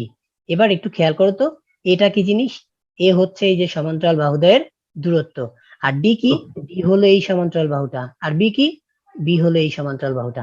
তাহলে দাঁড়ালো আমাদের হাফ ইন্টু সমান্তরাল বাহুদ্বয়ের যোগফল ইন্টু সমান্তরাল বাহুদ্বয়ের দূরত্ব, হলো? জি স্যার। এটাই হলো ট্রাপিজিয়ামের প্রমাণ। আচ্ছা, এরপরে দেখো 11 নাম্বারটা কি বলছে, সামান্তরিক এবিসিডি এর অভ্যন্তরে পি যে কোনো একটি বিন্দু প্রমাণ করে যে ত্রিভুজ পিএবি এর ক্ষেত্রফল প্লাস ত্রিভুজ পিসিডি এর ক্ষেত্রফল ইকুয়াল টু 1/2 অফ সামান্তরিক ক্ষেত্র এবিসিডি এর ক্ষেত্রফল। এটা আমাকে দেখাতে হবে খাতায়। আচ্ছা দেখো, এই যে আমাদের একটা সামান্তরিক, এটা হচ্ছে এ বি সি ডি সামান্তরিক, আর পি হচ্ছে এর মাঝখানে একটা বিন্দু, এই যে এখানে পি হচ্ছে একটা বিন্দু। তো আমাকে যেটা প্রমাণ করতে বলছে যে ত্রিভুজ পি এ বি এর ক্ষেত্রফল যোগ ত্রিভুজ পি সি ডি এর ক্ষেত্রফল ইকুয়াল টু হাফ অফ সামান্তরিক ক্ষেত্র এবিসি ডি এর ক্ষেত্রফল। তো আমরা সরাসরি প্রমাণের মধ্যে চলে যাই। দেখো, প্রমাণে যদি যেতে হয়, আমাকে যেহেতু ক্ষেত্রফল বের করতে বলছে, আর যে কোনো ত্রিভুজের ক্ষেত্রফল বের করতে হলে আমার সর্বপ্রথম যেটা প্রয়োজন সেটা হচ্ছে একটা লম্ব প্রয়োজন, কারণ লম্ব না হলে আমি উচ্চতা পাবো না। তাহলে আমি এখান থেকে একটা লম্ব এঁকে দিই, এখানে 90 ডিগ্রি লম্ব এঁকে দিলাম, এবং এই লম্বটাকে পিছনের দিকেও বাড়াই দিই। তো পিছনের দিকে বাড়াই দিলে এখানেও কত হবে, লম্ব হয়ে যাবে না? কারণ হচ্ছে বিপরীত বাহু দুইটা তো পরস্পর সমান্তরাল। তাহলে দেখো অঙ্কন করছি আমরা, একটু অঙ্কন হলো পি থেকে এই এ বি এর উপর উপর পি এম লম্ব অঙ্কন করি, পি এম লম্ব আঁকি, যা যা আমাদের ওই সিডি বাহুকে সিডি বাহুকে এন বিন্দুতে ছেদ করে, এন বিন্দুতে ছেদ করে। তো এখানে আমরা বলে যেতে পারি যে অতএব এই পিএনটাও লম্ব হবে সিডি, কারণ সমান্তরাল বাহু, এই কারণে। এবার সরাসরি প্রমাণে চলে যাই আমরা। প্রমাণ হলো আমাদের যে ত্রিভুজ দুটা ক্ষেত্রফল বের করতে বলছে সেই ত্রিভুজ দুটা ক্ষেত্রফল বের করি, তারপরে যা হবে। তো এখানে দেখো, ত্রিভুজ পিএবি এর ক্ষেত্রফল সমান সমান হচ্ছে আমাদের হাফ গুণ ভূমি হচ্ছে এ বি গুণ উচ্চতা হচ্ছে আমাদের পিএম। আবার ত্রিভুজ পিসিডি এর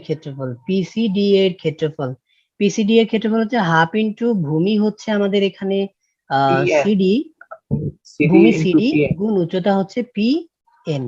এবার এই দুটা যোগ করতে বলছে, অতএব ত্রিভুজ পি এ বি এর ক্ষেত্রফল যোগ ত্রিভুজ পি সি ডি এর ক্ষেত্রফল ইকুয়াল টু হবে আমাদের, যদি হাফ কমন নিয়ে নেই, এবং আরেকটা জিনিস দেখো আমাদের, আচ্ছা আমরা একবার লিখি, A B into P M যোগ হচ্ছে হাফ সিডি।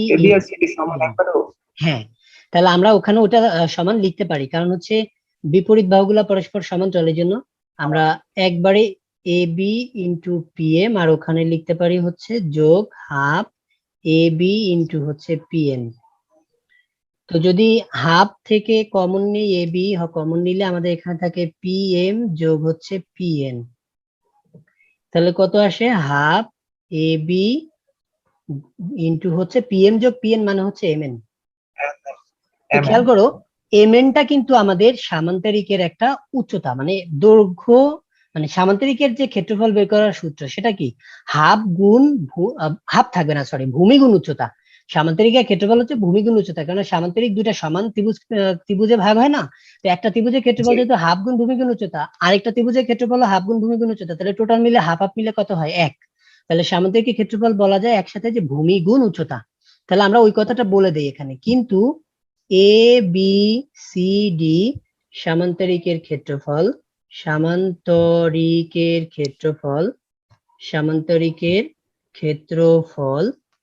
সমান হচ্ছে ভূমি গুণ উচ্চতা। তাহলে ভূমি হিসেবে আমরা এবি কেও নিতে পারি, সিডি কেও নিতে পারি। তাহলে এবি গুণ উচ্চতা হচ্ছে আমাদের এমএন, উচ্চতা এমএন।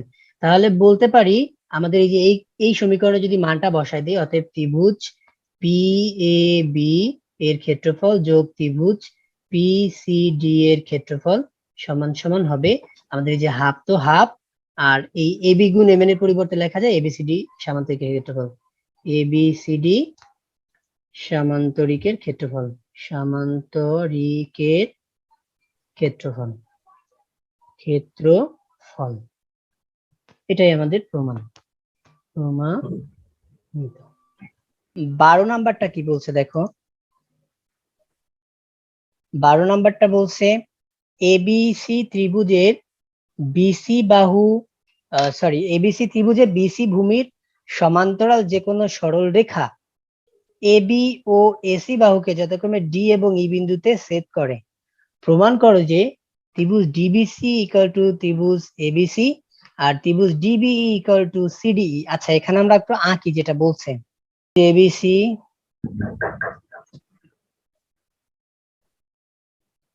এই হলো আমাদের ত্রিভুজ এ বি সি। তো বলছে বিসি বাহুর সমান্তরাল একটা রেখা, বিসি বাহুর সমান্তরাল যে কোনো সরল রেখা এবি ও এসি বাহুকে, এখানে সমান্তরাল একটা রেখা আমরা নিয়ে নেই, এবি এবং এসি বাহুকে যথাক্রমে ডি বিন্দুতে আর হচ্ছে ই বিন্দুতে ছেদ করে। তারপরে কি করতে বলছে, তারপরে বলছে যে ডিবিসি এর ক্ষেত্রফল, ডিবিসি কোথায় দেখো তো, ডিবিসি, তাহলে ডিবিসি করতে হলে তো আমাকে এটা যোগ করতে হবে, ডিবিসি এর ক্ষেত্রফল সমান সমান হচ্ছে ইডি ইবিসি এর ক্ষেত্রফল, ইবিসি এর ক্ষেত্রফল, এদিকে এটা যোগ করতে হবে। আর এটা বলছে, আচ্ছা এইটুকুন আমি তোমাকে আগে দেখাইনি, পরেরটা আমি অঙ্কন মুছে নিয়ে আবার দেখাবো। আচ্ছা ডিবিসি আর হচ্ছে ইবিসি আমি এটা আগে দেখাই। তো খেয়াল করো ডিবিসি আর ইবিসি একই ভূমি এবং একই সমান্তরাল রেখা যুগলের মধ্যে আছে না, একটু ভালো করে দেখো। জি। ডিবিসি হচ্ছে কোনটা, আমার ডিবিসি এটা, আর ইবিসি কোনটা, ইবিসি, উভয় কিন্তু বিসি হচ্ছে ভূমি আর একই সমান্তরাল রেখা যুগল বিসি এবং ডি এর মধ্যে অবস্থিত। তাহলে আমরা জানি একই সমান্তরাল রেখা যুগলের মধ্যে অবস্থিত ত্রিভুজ ক্ষেত্রের ক্ষেত্রফল পরস্পর সমান, আমরা প্রিভিয়াস প্রমাণও করে আসছি। তাহলে আমরা বলতে পারি যে এই দুইটা পরস্পর সমান, তাহলে এটা কিন্তু হয়ে গেল। এবার আমরা পরের স্টেপটা কি বলছে দেখো, পরের স্টেপটা বলছে ত্রিভুজ ডিবিই, ডিবিই কোথায়, ডিবিই অর্থাৎ এই কর্নার যদি যোগ করি ডিবিই, আর হচ্ছে ত্রিভুজ সিডিই, সিডিই এই কর্নারটা যদি যোগ করি, তাহলে দেখো এখানেও সেই একই কাহিনী, উভয়ের ভূমি হচ্ছে ডিই এবং একই সমান্তরাল রেখা যুগল বিসি এবং ডি এর মধ্যে অবস্থিত, তাহলে এদের ক্ষেত্রফল পরস্পর কি সমান, ঠিক আছে। আচ্ছা এরপরে আমরা চলে যাই পরেরটায়, 13 নাম্বারটা। 13 নাম্বারটা বলছে এবিসি ত্রিভুজের একোণ ইকুয়াল টু এক সমকোণ ডি এসি এর উপরস্থ একটি বিন্দু, প্রমাণ করো যে BC square plus AD square equal to BD square plus AC square. আচ্ছা তাহলে আমরা দেখি এটা কিভাবে প্রমাণ করা যায়। আচ্ছা এখানে দেখো আমরা চিত্রটা এঁকে দিছি, তো এখানে হচ্ছে বলা হয়েছে এই কোণটা 90 ডিগ্রি এটা দেওয়া আছে এবং আমাদের যেটা প্রমাণ করতে বলছে সেটা হলো BC square plus AB square equal to হচ্ছে সিডি স্কয়ার। হ্যাঁ বলো। Sir BC square plus AD square, ও এডি স্কয়ার, আচ্ছা ঠিক আছে, BC square plus AD square equal to হচ্ছে CD square plus BD square নাকি AC square plus BD square, AC square plus BD square, AC G square plus BD square. আচ্ছা খেয়াল করো এটা যাই হোক, এটা হলো তোমার যেহেতু স্কয়ার আছে সো স্কয়ার তো পিথাগোরাসের উপপাদ্যের মধ্যে আমরা পাই, এবং আমরা দেখি বাম পক্ষের যে স্কয়ার গুলো আছে সেই স্কয়ার গুলো আমরা বের করতে পারি কিনা, বাম পক্ষের স্কয়ার গুলো যদি বের করতে পারি ডান পক্ষেরটা হয়তো বা অটোমেটিক্যালি বের হয়ে যেতেও পারে। আমরা দেখি বিসিটা আসলে কোথায়, বিসি স্কয়ারটা হচ্ছে যে এখানে দেখো বিসি স্কয়ার, তাহলে বিসি স্কয়ার ইকুয়াল টু আমরা কিন্তু লিখতে পারি যে AB square plus AC square. হ্যাঁ তাহলে আমাদের কিচ্ছু মনে হয় অঙ্কন করার প্রয়োজন হবে না, আমরা সরাসরি প্রমাণে চলে যাই।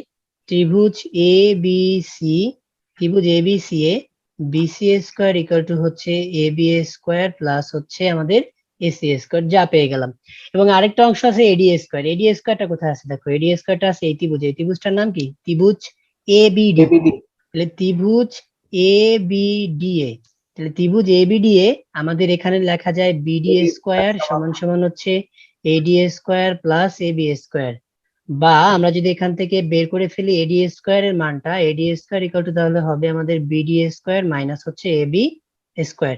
এবার যেটা বলছে এই দুইটা সমীকরণে বাম পক্ষ দুইটা পরস্পর যোগ আকারে আছে, তাহলে আমরা দুইটা বাম পক্ষ পরস্পর যোগ করি, তাহলে বিসি স্কোয়ার প্লাস হচ্ছে এডি স্কোয়ার ইকুয়াল টু কি দাঁড়ালো, ডান পক্ষে দাঁড়ালো AB square plus AC square, তারপরে হচ্ছে plus BD square, plus A minus হচ্ছে এবি স্কোয়ার। দেখো এবি স্কোয়ার কেটে যায়, তাহলে কি থাকে BC square plus AD square equal to হচ্ছে আমাদের ওখানে থাকে AC square plus BD square. দেখো একদম খুচরা একটা সহজ প্রমাণ হয়ে গেল।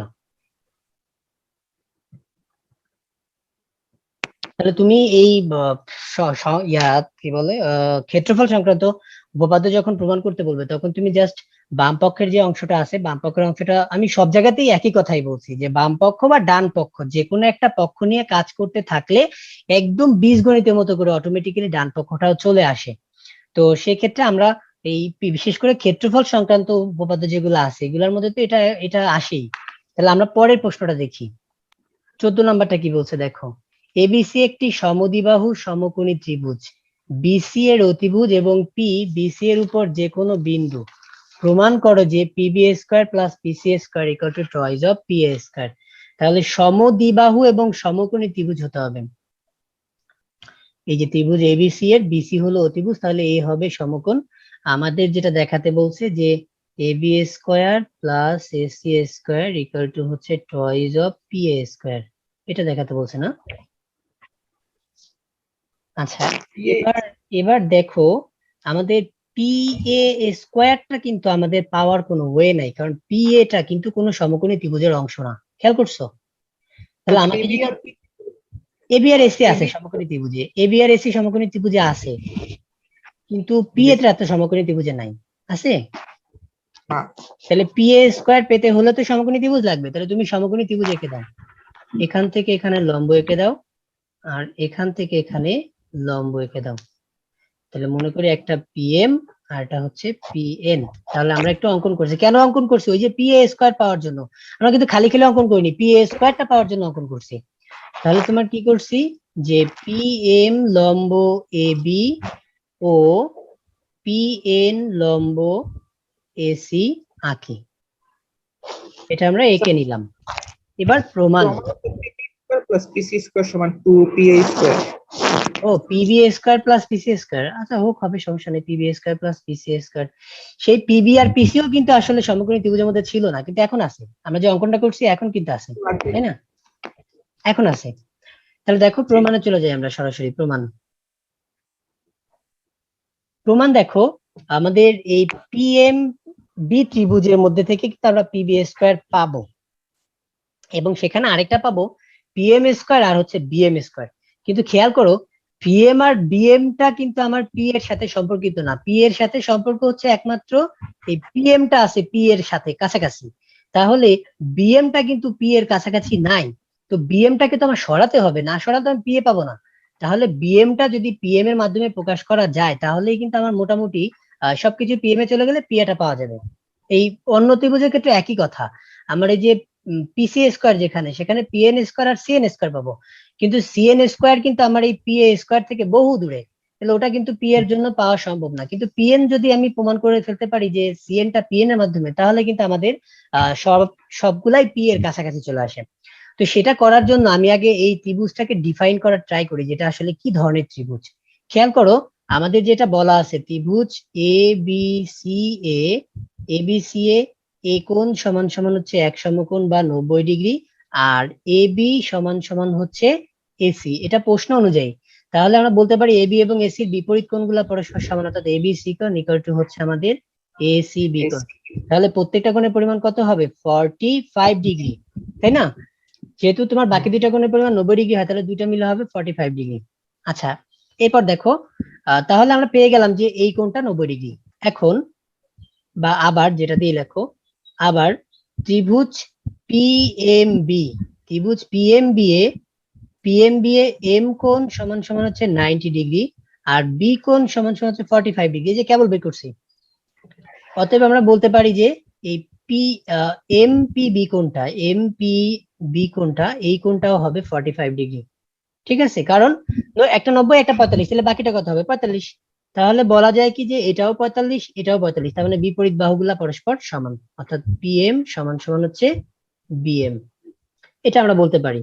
অনুরূপ ভাবে বলা যায়, অনুরূপ ভাবে ওই যে পিএনসি ত্রিভুজের মধ্যে ত্রিভুজ পিএনসি আমরা বলতে পারি যে পিএন সমান সমান হচ্ছে সিএন। আচ্ছা, এটা আমার কাজ কিন্তু শেষ। আমরা যেটা বুঝছিলাম যে যেখানে আমরা যে ঝামেলায় পড়তে পারি সেই কাজটা কিন্তু আমাদের হয়ে গেল। এখন হচ্ছে আমাদের ত্রিভুজ পিবিএম বা পিএমবি আমরা পাচ্ছি পিবি স্কোয়ার সমান সমান হচ্ছে পিএম স্কোয়ার প্লাস হচ্ছে বিএম স্কোয়ার, বা পিএম স্কোয়ার বিএম এর পরিবর্তে আমরা লিখতে পারি PM square, that's equal to আসে টুয়াইস অফ পিএম স্কোয়ার। একইভাবে ত্রিভুজ পিএনসি আমরা বলতে পারবো পিসি স্কোয়ার সমান সমান হচ্ছে টুয়াইস অফ, আমাদের ওখানে হবে পিএন স্কোয়ার। এটুকুন ক্লিয়ার? জি। তাহলে আমরা বলতে পারি যে PB square plus PC square equal to হবে 2 কমন নিলে পিএম স্কোয়ার প্লাস হচ্ছে পিএন স্কোয়ার। কিন্তু এবার আমার টার্গেট হলো পিএম আর পিএনটা কোথায় চলে গেছে। দেখো এই জায়গাটাতে আমার পিএম এন চতুর্ভুজে আমাদের এ কোণটা আগে থেকে বলা আছে 90 ডিগ্রি, এম কোণ আঁকছি 90 ডিগ্রি, এন কোণ আঁকছি 90 ডিগ্রি, প্রত্যেকে 90 ডিগ্রি এঁকে নিছি। তাহলে আমরা বলতে পারি যে এই পিএমএন একটি আয়তক্ষেত্র এবং আয়তক্ষেত্রের কর্ণের বর্গ সন্নিহিত দুই বাহুর বর্গের সমান হয়। কেন? কারণ এটা যদি আমি একটা সমকোণী ত্রিভুজ তুলনা করি যে পি এ এম একটা সমকোণী ত্রিভুজ, তাহলে সেক্ষেত্রে আচ্ছা আমরা ওভাবে না যে একটু অন্যভাবে যাই। তাহলে একটা আয়তক্ষেত্র যদি হয় তাহলে আমরা বলতে পারি যে এই এ এম সমান সমান হচ্ছে পিএম, বিপরীত বাহুগুলা সমান হবে, এটা বলতে পারি, তাই না? জি। এবার আমাদের ওই যে একটা পিএ আছে যে সমকোণী ত্রিভুজে, সেই ত্রিভুজটা যদি আমরা একটু তুলনা একটু দেখি, যে দেখো পিএ যে সমকোণী ত্রিভুজের মধ্যে আছে, অর্থাৎ পিএ আছে হলো পিএএম সমকোণী ত্রিভুজে, তাহলে পিএএম সমকোণী ত্রিভুজে আমরা লিখতে পারি পিএ স্কয়ার সমান সমান PM square plus M square. তাহলে ত্রিভুজ পিএএম সমকোণী ত্রিভুজে পিথাগোরাস অনুযায়ী পিএ স্কয়ার ইকুয়াল টু হবে পিএম স্কয়ার প্লাস হচ্ছে এএম স্কয়ার।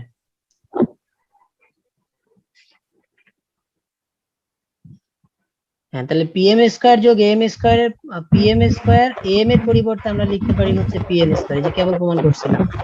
এই যে এই সমীকরণ আমরা যে পাইছি PB square plus PC square equal to 2 into PM square plus PN square, আর কেবলমাত্র পেলাম যে PM square plus PN square equal to হচ্ছে পিএ স্কয়ার। তাহলে আমরা যদি এখন মান বসাই দিই এই সমীকরণটাতে, অতএব আমাদের দাঁড়ায় যে PB square plus PC square equal to হবে 2 ছিল একটা, আর পিএম স্কয়ার পিএন স্কয়ার এর পরিবর্তে এ স্কয়ার পি স্কয়ার।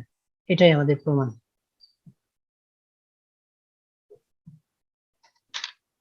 আচ্ছা, 15 বলছে ত্রিভুজ এবিসি এর সি কোণ স্থূলকোণ এডি বিসি এর উপর লম্ব, দেখাও যে এবি স্কয়ার ইকুয়াল টু হচ্ছে AC square plus BC square plus 2 BC into CD. তো আমরা একটু দেখি, ত্রিভুজ এবিসি এর সি কোণটা হচ্ছে স্থূলকোণ, আর এখানে প্রমাণ করতে বলছে এবি স্কয়ার, আর এডিটা হচ্ছে এই বিসি এর উপরে লম্ব। তো এখানে বিসি এর উপরে কিন্তু লম্ব আনা সম্ভব না, তাহলে আমরা জানি যে কখনো যদি বাহুর উপরে লম্ব আনা না যায় তখন তার বর্ধিতাংশের উপর লম্ব আঁকতে হয়, তাহলে আমরা বর্ধিতাংশের উপরে যে এডি লম্বটা আঁকছি। তো আমাদের যেটা প্রমাণ করতে হবে যে এবি স্কয়ার সমান সমান হচ্ছে AC square plus BC square into 2 BC into হচ্ছে সিডি। এটাকে লম্ব বিক্ষেপ বলে, এটা আমরা হায়ার ম্যাথে যে ক্লিয়ার হবো। আচ্ছা, তাহলে আমাদের কোনো অঙ্কনের প্রয়োজন নাই, যেহেতু পিথাগোরাস অনুযায়ী সমকোণ দরকার, সেগুলা সবকিছুই আছে আমাদের। আমরা সরাসরি প্রমাণ চলে যাব। প্রমাণ হচ্ছে দেখো এই এবি স্কয়ারটা কোথায় আছে আমরা সেটাতে আগে দেখি যে এবি স্কয়ার কোথায় পাওয়া যাবে। ত্রিভুজ এবিডি তে পাওয়া যাবে। দেখো ত্রিভুজ এবিডি, তাহলে ত্রিভুজ এবিডি এ আমাদের ডি কোণটা সমান সমান হচ্ছে এক সমকোণ। তাহলে আমরা বলতে পারি যে এবি স্কয়ার সমান সমান হবে আমাদের এই এডি স্কয়ার যোগ হচ্ছে বিডি স্কোয়ার, বিডি স্কয়ার। লম্ব এবং ভূমি এর যোগফলের সমান। এখন দেখো এডি তো সিম্পল এডি, কিন্তু বিডিটাকে দুইটা পার্টে ভাগ করা গেছে। বিডিটা হচ্ছে একটা হলো বিসি আর এটা হলো সিডি, তাহলে আমি এখানে লিখতে পারি বিসি প্লাস সিডি এর হোল স্কয়ার। এখানে স্টুডেন্ট একটা ভুল করে, আলাদা আলাদা ভাবে বিসি স্কয়ার আর সিডি স্কয়ার লিখে দেয়, তাহলে কিন্তু ভুল যাবে। কেননা দেখো 2 এর স্কয়ার যোগ 3 এর স্কয়ার এটার মান এবং 2 যোগ 3 এর স্কয়ারের মান কিন্তু এক না। আমি যেহেতু 5 কে ভেঙে 2 যোগ 3 লিখতেছি, সেক্ষেত্রে আমি যদি 2 এর স্কয়ার যোগ 5 এর স্কয়ার ছিল মনে করো, সেটাকে আমি 2 যোগ 3 এর হোল স্কয়ার লিখতে পারবো, কিন্তু 2 এর স্কয়ার যোগ 3 এর স্কয়ার লিখতে পারবো না। কেন? দেখো এটার মান কত, 2 এর স্কয়ারে 4 আর 3 এর স্কয়ারে কত 9, 9 4 কত হয়ে গেল 13, 5 এর স্কয়ারে কত হওয়ার কথা 25। মান কি ঠিক আছে? মান কিন্তু ঠিক নাই। এই কারণে এই বিডি কে কিন্তু বিসি স্কয়ার যোগ সিডি স্কয়ার লেখা যাবে না, মাস্ট বি এটাকে BC plus CD whole square লিখতে হবে, নাহলে কিন্তু ভুল যাবে। এই ভুলটা স্টুডেন্টরা করে। আচ্ছা এবার দেখো এডি স্কয়ার যোগ, এখানে আমার হোল স্কয়ারের সূত্র পড়ছে, তাহলে A plus B whole square সূত্র কি A square plus twice B plus B square, তাহলে A square plus 2ab, AB মানে হচ্ছে BC into CD plus B square মানে হলো সিডি স্কয়ার। এবার দেখো এই এডি স্কয়ারটা আর সিডি স্কয়ারটা আমরা একদিকে নিয়ে আসি, বাকি থাকে আমাদের বিসি স্কয়ার প্লাস হচ্ছে 2bc ইনটু হলো সিডি। তো দেখো কিন্তু আমাদের এই যে এডিসিডি কোথায় আছে? এডি এবং সিডি আছে ত্রিভুজ এডিসি, এডিসিএ, ত্রিভুজ এডিসি এর ডি কোণ সমান সমান হচ্ছে 90 ডিগ্রি বা এক সমকোণ। অতএব আমরা সেখান থেকে লিখতে পারি যে এসি স্কয়ার সমান সমান হচ্ছে এডি স্কয়ার যোগ সিডি স্কয়ার। তার মানে এডি স্কয়ার যোগ সিডি স্কয়ার পরিবর্তে লেখা যায় এসি স্কয়ার। তাহলে আমরা এখন কি লিখে দিতে পারি এখানে? তাহলে ওখানে লিখে দিতে পারি যে এবি স্কয়ার সমান সমান হবে এসি স্কয়ার যোগ বিসি স্কয়ার যোগ 2bc ইনটু সিডি। এটা প্রমাণ করতে বলছে, প্রমাণিত। পরেরটা বলছে 16 নাম্বারটা, সিকোণটা যদি এখন সূক্ষ্মকোণ হয় তাহলে সেক্ষেত্রে প্রমাণটা কি হবে? আমরা দেখো সিকোণটাকে সূক্ষ্মকোণ নিয়ে আমরা প্রমাণটা করি, তারপর কি হবে না হবে সেটা ওখানেই দেখা যাবে। আচ্ছা সিকোণটাকে নিব আমরা সূক্ষ্মকোণ। ত্রিভুজ এবিসি এর একই রকম ভাবে সিকোণটা আমরা সূক্ষ্মকোণ নিলাম। এদিকে মনে করো আমাদের সিকোণটা এ বি সি, সেম ভাবে বলছে এডি বিসি এর উপর লম্ব। আচ্ছা তাহলে আমরা সরাসরি প্রমাণে চলে যাই। আমাদের যেটা প্রমাণ করতে বলছে সেটা হলো এবি স্কয়ার এর মানটা কত আসবে তা প্রমাণ করতে বলছে। তাহলে এবি স্কয়ার কোন ত্রিভুজে আছে? এবিডি ত্রিভুজে আছে। ত্রিভুজ এবিডি, ত্রিভুজ এবিডি এ আমরা কি পাচ্ছি? এই ডি কোণ সমান সমান হচ্ছে এক সমকোণ বা 90 ডিগ্রি। তাহলে শর্ত মোতাবেক আমরা বলতে পারবো যে এবি স্কয়ার সমান সমান হচ্ছে এডি স্কয়ার যোগ হচ্ছে বিডি স্কয়ার। বাট এখানে বিডি স্কয়ারটা আমার মূল ত্রিভুজের অংশ না, মূল ত্রিভুজের অংশ হচ্ছে বিসি, তাহলে বিডি কে আমি লিখতে পারি বিসি মাইনাস সিডি এর হোল স্কয়ার। কারণ এখন কিন্তু পুরা বিসি থেকে সিডিটা মাইনাস করলে বিডিটা পাওয়া যায়, পুরা বিসি থেকে সিডিটা মাইনাস করলে বিডিটা পাওয়া যায়। তাহলে এখানেও কিন্তু সেই একই কথা, হোল স্কয়ার লিখতে হবে, আলাদা আলাদা স্কয়ার লিখলে ভুল। তাহলে এডি স্কয়ার আর এখানে A minus B whole square সূত্র পড়ছে, তাহলে সূত্র কি A square minus 2ab plus B square. তো আমরা এবার এই এডি স্কয়ার সিডি স্কয়ার একদিকে নিয়ে আসি, এডি স্কয়ার যোগ সিডি স্কয়ার যোগ হচ্ছে আমাদের বিসি স্কয়ার মাইনাস হলো 2bc ইনটু সিডি। কিন্তু যেহেতু আমার একটা পার্ট বের করে আসা দরকার ছিল, মনে ছিল না, তাই আমরা এখন কিন্তু দিয়ে লিখে দিব। কিন্তু এডিসিডি কোথায় আছে? ত্রিভুজ এডিসি, ত্রিভুজ এডিসি এ ডি কোণ সমান সমান হচ্ছে 90 ডিগ্রি। অতএব আমরা বলতে পারি যে এসি স্কয়ার সমান সমান হচ্ছে এডি স্কয়ার যোগ সিডি স্কয়ার। তাহলে আমরা এই মানটা যদি ওখানে বসাই দেই তাহলে এবি স্কয়ার সমান সমান হবে এসি স্কয়ার যোগ BC square minus 2bc into CD. এটাই আমাদেরকে প্রমাণ করতে বলছে। জি স্যার। 17 নাম্বারের এই খটা আমরা গটা খ গ একটাও করিনি, খ এবং গ একটাও আমরা করিনি, তাহলে দুটাই আমরা এখানে প্রমাণ করব যে পি কিউ আর, ত্রিভুজ পি কিউ আর এ কিউডি একটি মধ্যমা, ত্রিভুজ পি কিউ আর এ কিউডি একটি মধ্যমা। উদ্দীপকের আলোকে আনুপাতিক চিত্র আঁকলাম, প্রমাণ করো যে P Q square plus Q R square. আচ্ছা আমরা চিত্রটা এখানে আমাদের ত্রিভুজ পি কিউ আর এ কিউডি হচ্ছে মধ্যমা, মানে ডি বিন্দুটা হচ্ছে পি আর এর মধ্যবিন্দু। আমাদের যেটা প্রমাণ করতে বলছে P Q square plus Q R square equal to 2 into PD square plus QD square. তো খেয়াল করো, আমার যদি সবকিছু স্কোয়ার পেতে হয় তাহলে সমকোণী ত্রিভুজ লাগবে, আর এখানে আমাদের সমকোণী ত্রিভুজ নাই। তাহলে সমকোণী ত্রিভুজ করার জন্য আমরা এখানে একটা লম্ব এঁকে নিব।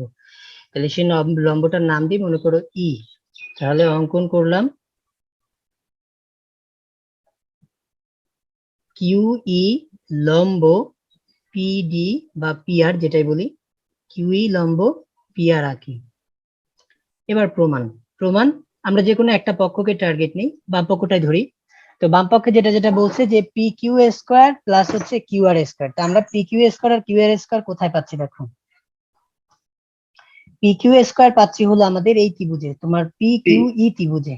তাহলে ত্রিভুজ পি কিউ ই এ কোন কোনটা 90 ডিগ্রি, ই কোণ সমান সমান হচ্ছে 90 ডিগ্রি।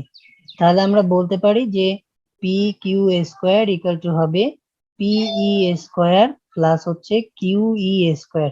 তো একটু দেখো, কিউ ই স্কোয়ারটাকে কিছুই লেখা যায় না, কিন্তু পিই স্কোয়ারটা যেহেতু আমার ই বিন্দুটা অঙ্কনের জিনিস, এটা আমার ত্রিভুজের অংশ না, সেক্ষেত্রে আমি ত্রিভুজের অংশের মধ্যে যদি যেতে চাই তাহলে আমি এটাকে লিখতে পারি যে পিডি মাইনাস ডিই, মানে পুরো পিডি থেকে ডিটা মাইনাস করলে আমার ওই কিউইটা পাওয়া যায়। তাহলে আমি ওইটুকুন পাল্টাই দিই পিটাকে, তাহলে এখানে লিখতে পারি পিডি মাইনাস ডিই এর হোল স্কোয়ার প্লাস হচ্ছে কিউই স্কোয়ার।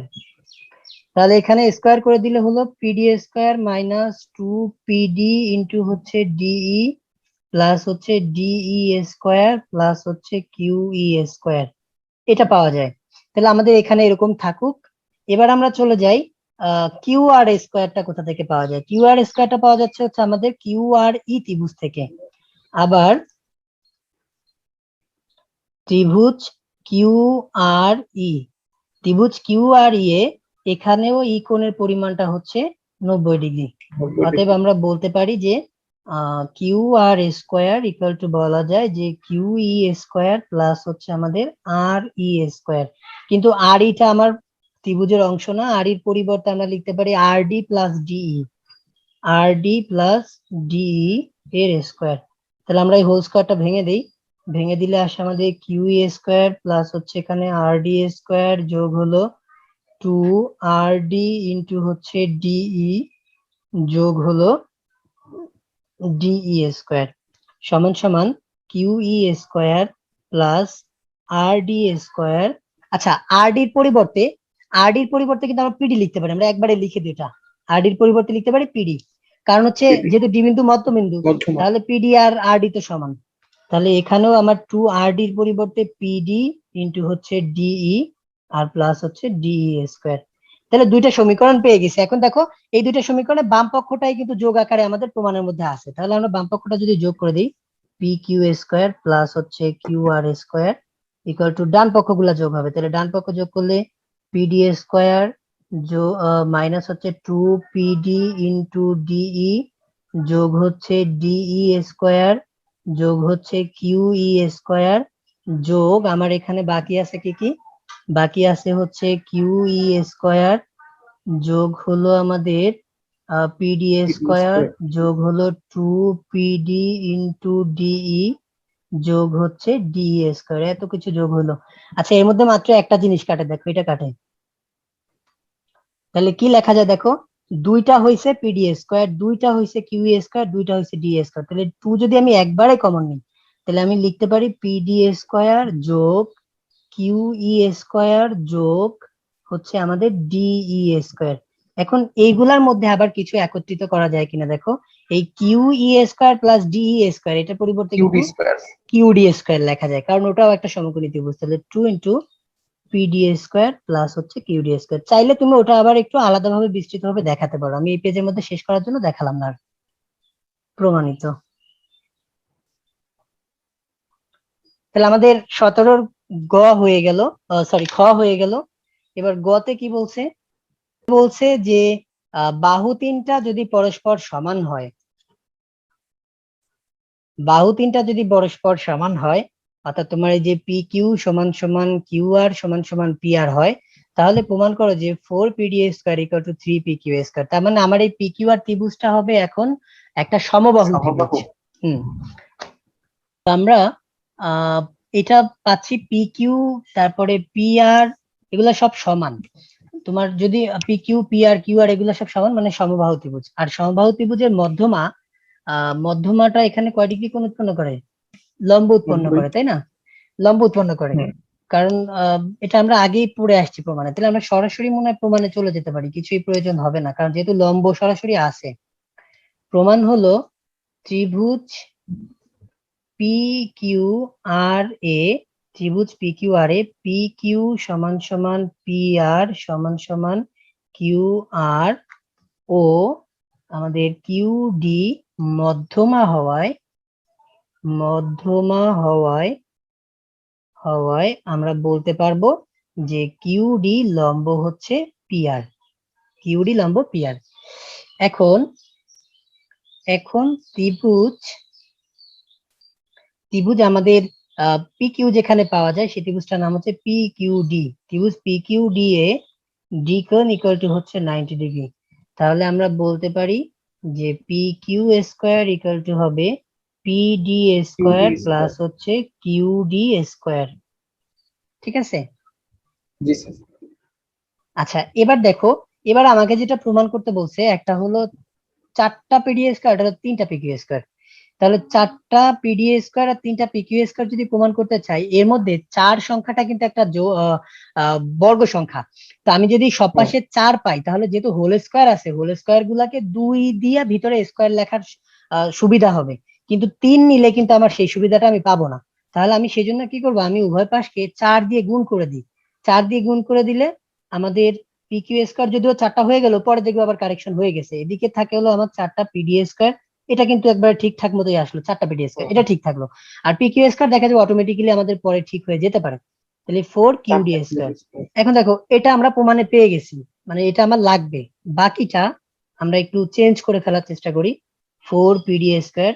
আর এখানে আমি এটাকে লিখতে পারি টয়েস কিউডি এর হোল স্কোয়ার লিখতে পারি, বা 4টা পিকিউ স্কোয়ার ইকুয়াল টু হচ্ছে 4টা পিডি স্কোয়ার যোগ এখানে টয়েস কিউডি মানে কি, কিউডি, এটা টয়েস কিউডি। আচ্ছা, এখানে কি প্রমাণটা পিডি বলছে না কিউডি বলছে? দেখো তো, পিডি পিডি পিডি হবে না, এটা তো বোকামি প্রশ্ন হয়। এটা কিউডি হবে আসলে, এই জন্যই হইতেছে না আমাদের বইয়ের ভুলের জন্য। এটা কিউডি হবে, 4 কিউডি স্কোয়ার। তাহলে আমার এই এখানে কিউডিটা, লিখি, কারণ কোনটাকে তুমি যে টয়েস কিউডি কে, না 4 পিডি স্কোয়ার এটাকে 2 পিডি হোল স্কোয়ার লিখলে, হ্যাঁ এটাকে 2 পিডি হোল স্কোয়ার লিখলে 2 পিডি দিয়ে তুমি এই যে পিআর পেয়ে যাবে, আর পিআর মানেই তো পিকিউ। কিন্তু সেখানে তো তোমার কোনোভাবেই PD square equal two PQ square প্রমাণ হবে না, ওটা ভুল দিছে, ওটা মধ্যমার স্কোয়ার। মানে এটা হচ্ছে একটা উপপাদ্য। সেই উপপাদ্যটা কি, সমবাহু ত্রিভুজের মধ্যমার বর্গের 4 গুণ যে কোনো বাহুর বর্গের 3 গুণের সমান। এটা একটা উপপাদ্য। এই সেই উপপাদ্যটারই এটা প্রমাণ আর কি। তো সেক্ষেত্রে আমাদের মধ্যমা তো দেয়নি, দিছে পিডি। পিডি তো মধ্যমা না, পিডি তো তোমার অন্য বাহুর অর্ধেক। সো ওটা ভুল আছে। আমরা এখানে এই লাইন দুইটা কেটে দিই।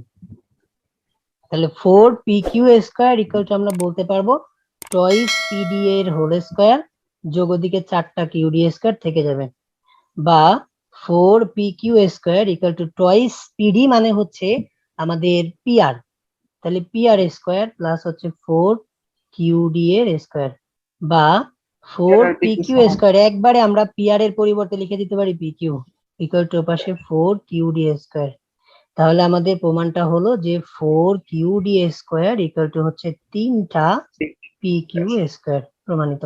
এখানে কিন্তু তুমি 3 নিয়েও হয়তো কাজ করতে আগাতে পারতা, কিন্তু সমস্যা হলো 3 নিয়ে যদি আগাও, 3 তো কোনো বর্গ সংখ্যা না, তখন দেখা যাবে √3 মিলি চলে আসবে, ঝামেলা চলে আসবে। এই জন্য আমি উভয় পাশে 3 দিয়ে গুণ না করে সরাসরি 4 দিয়ে গুণ করছি। 4 দিয়ে গুণ করলে এই সুবিধাটা পাওয়া যায়।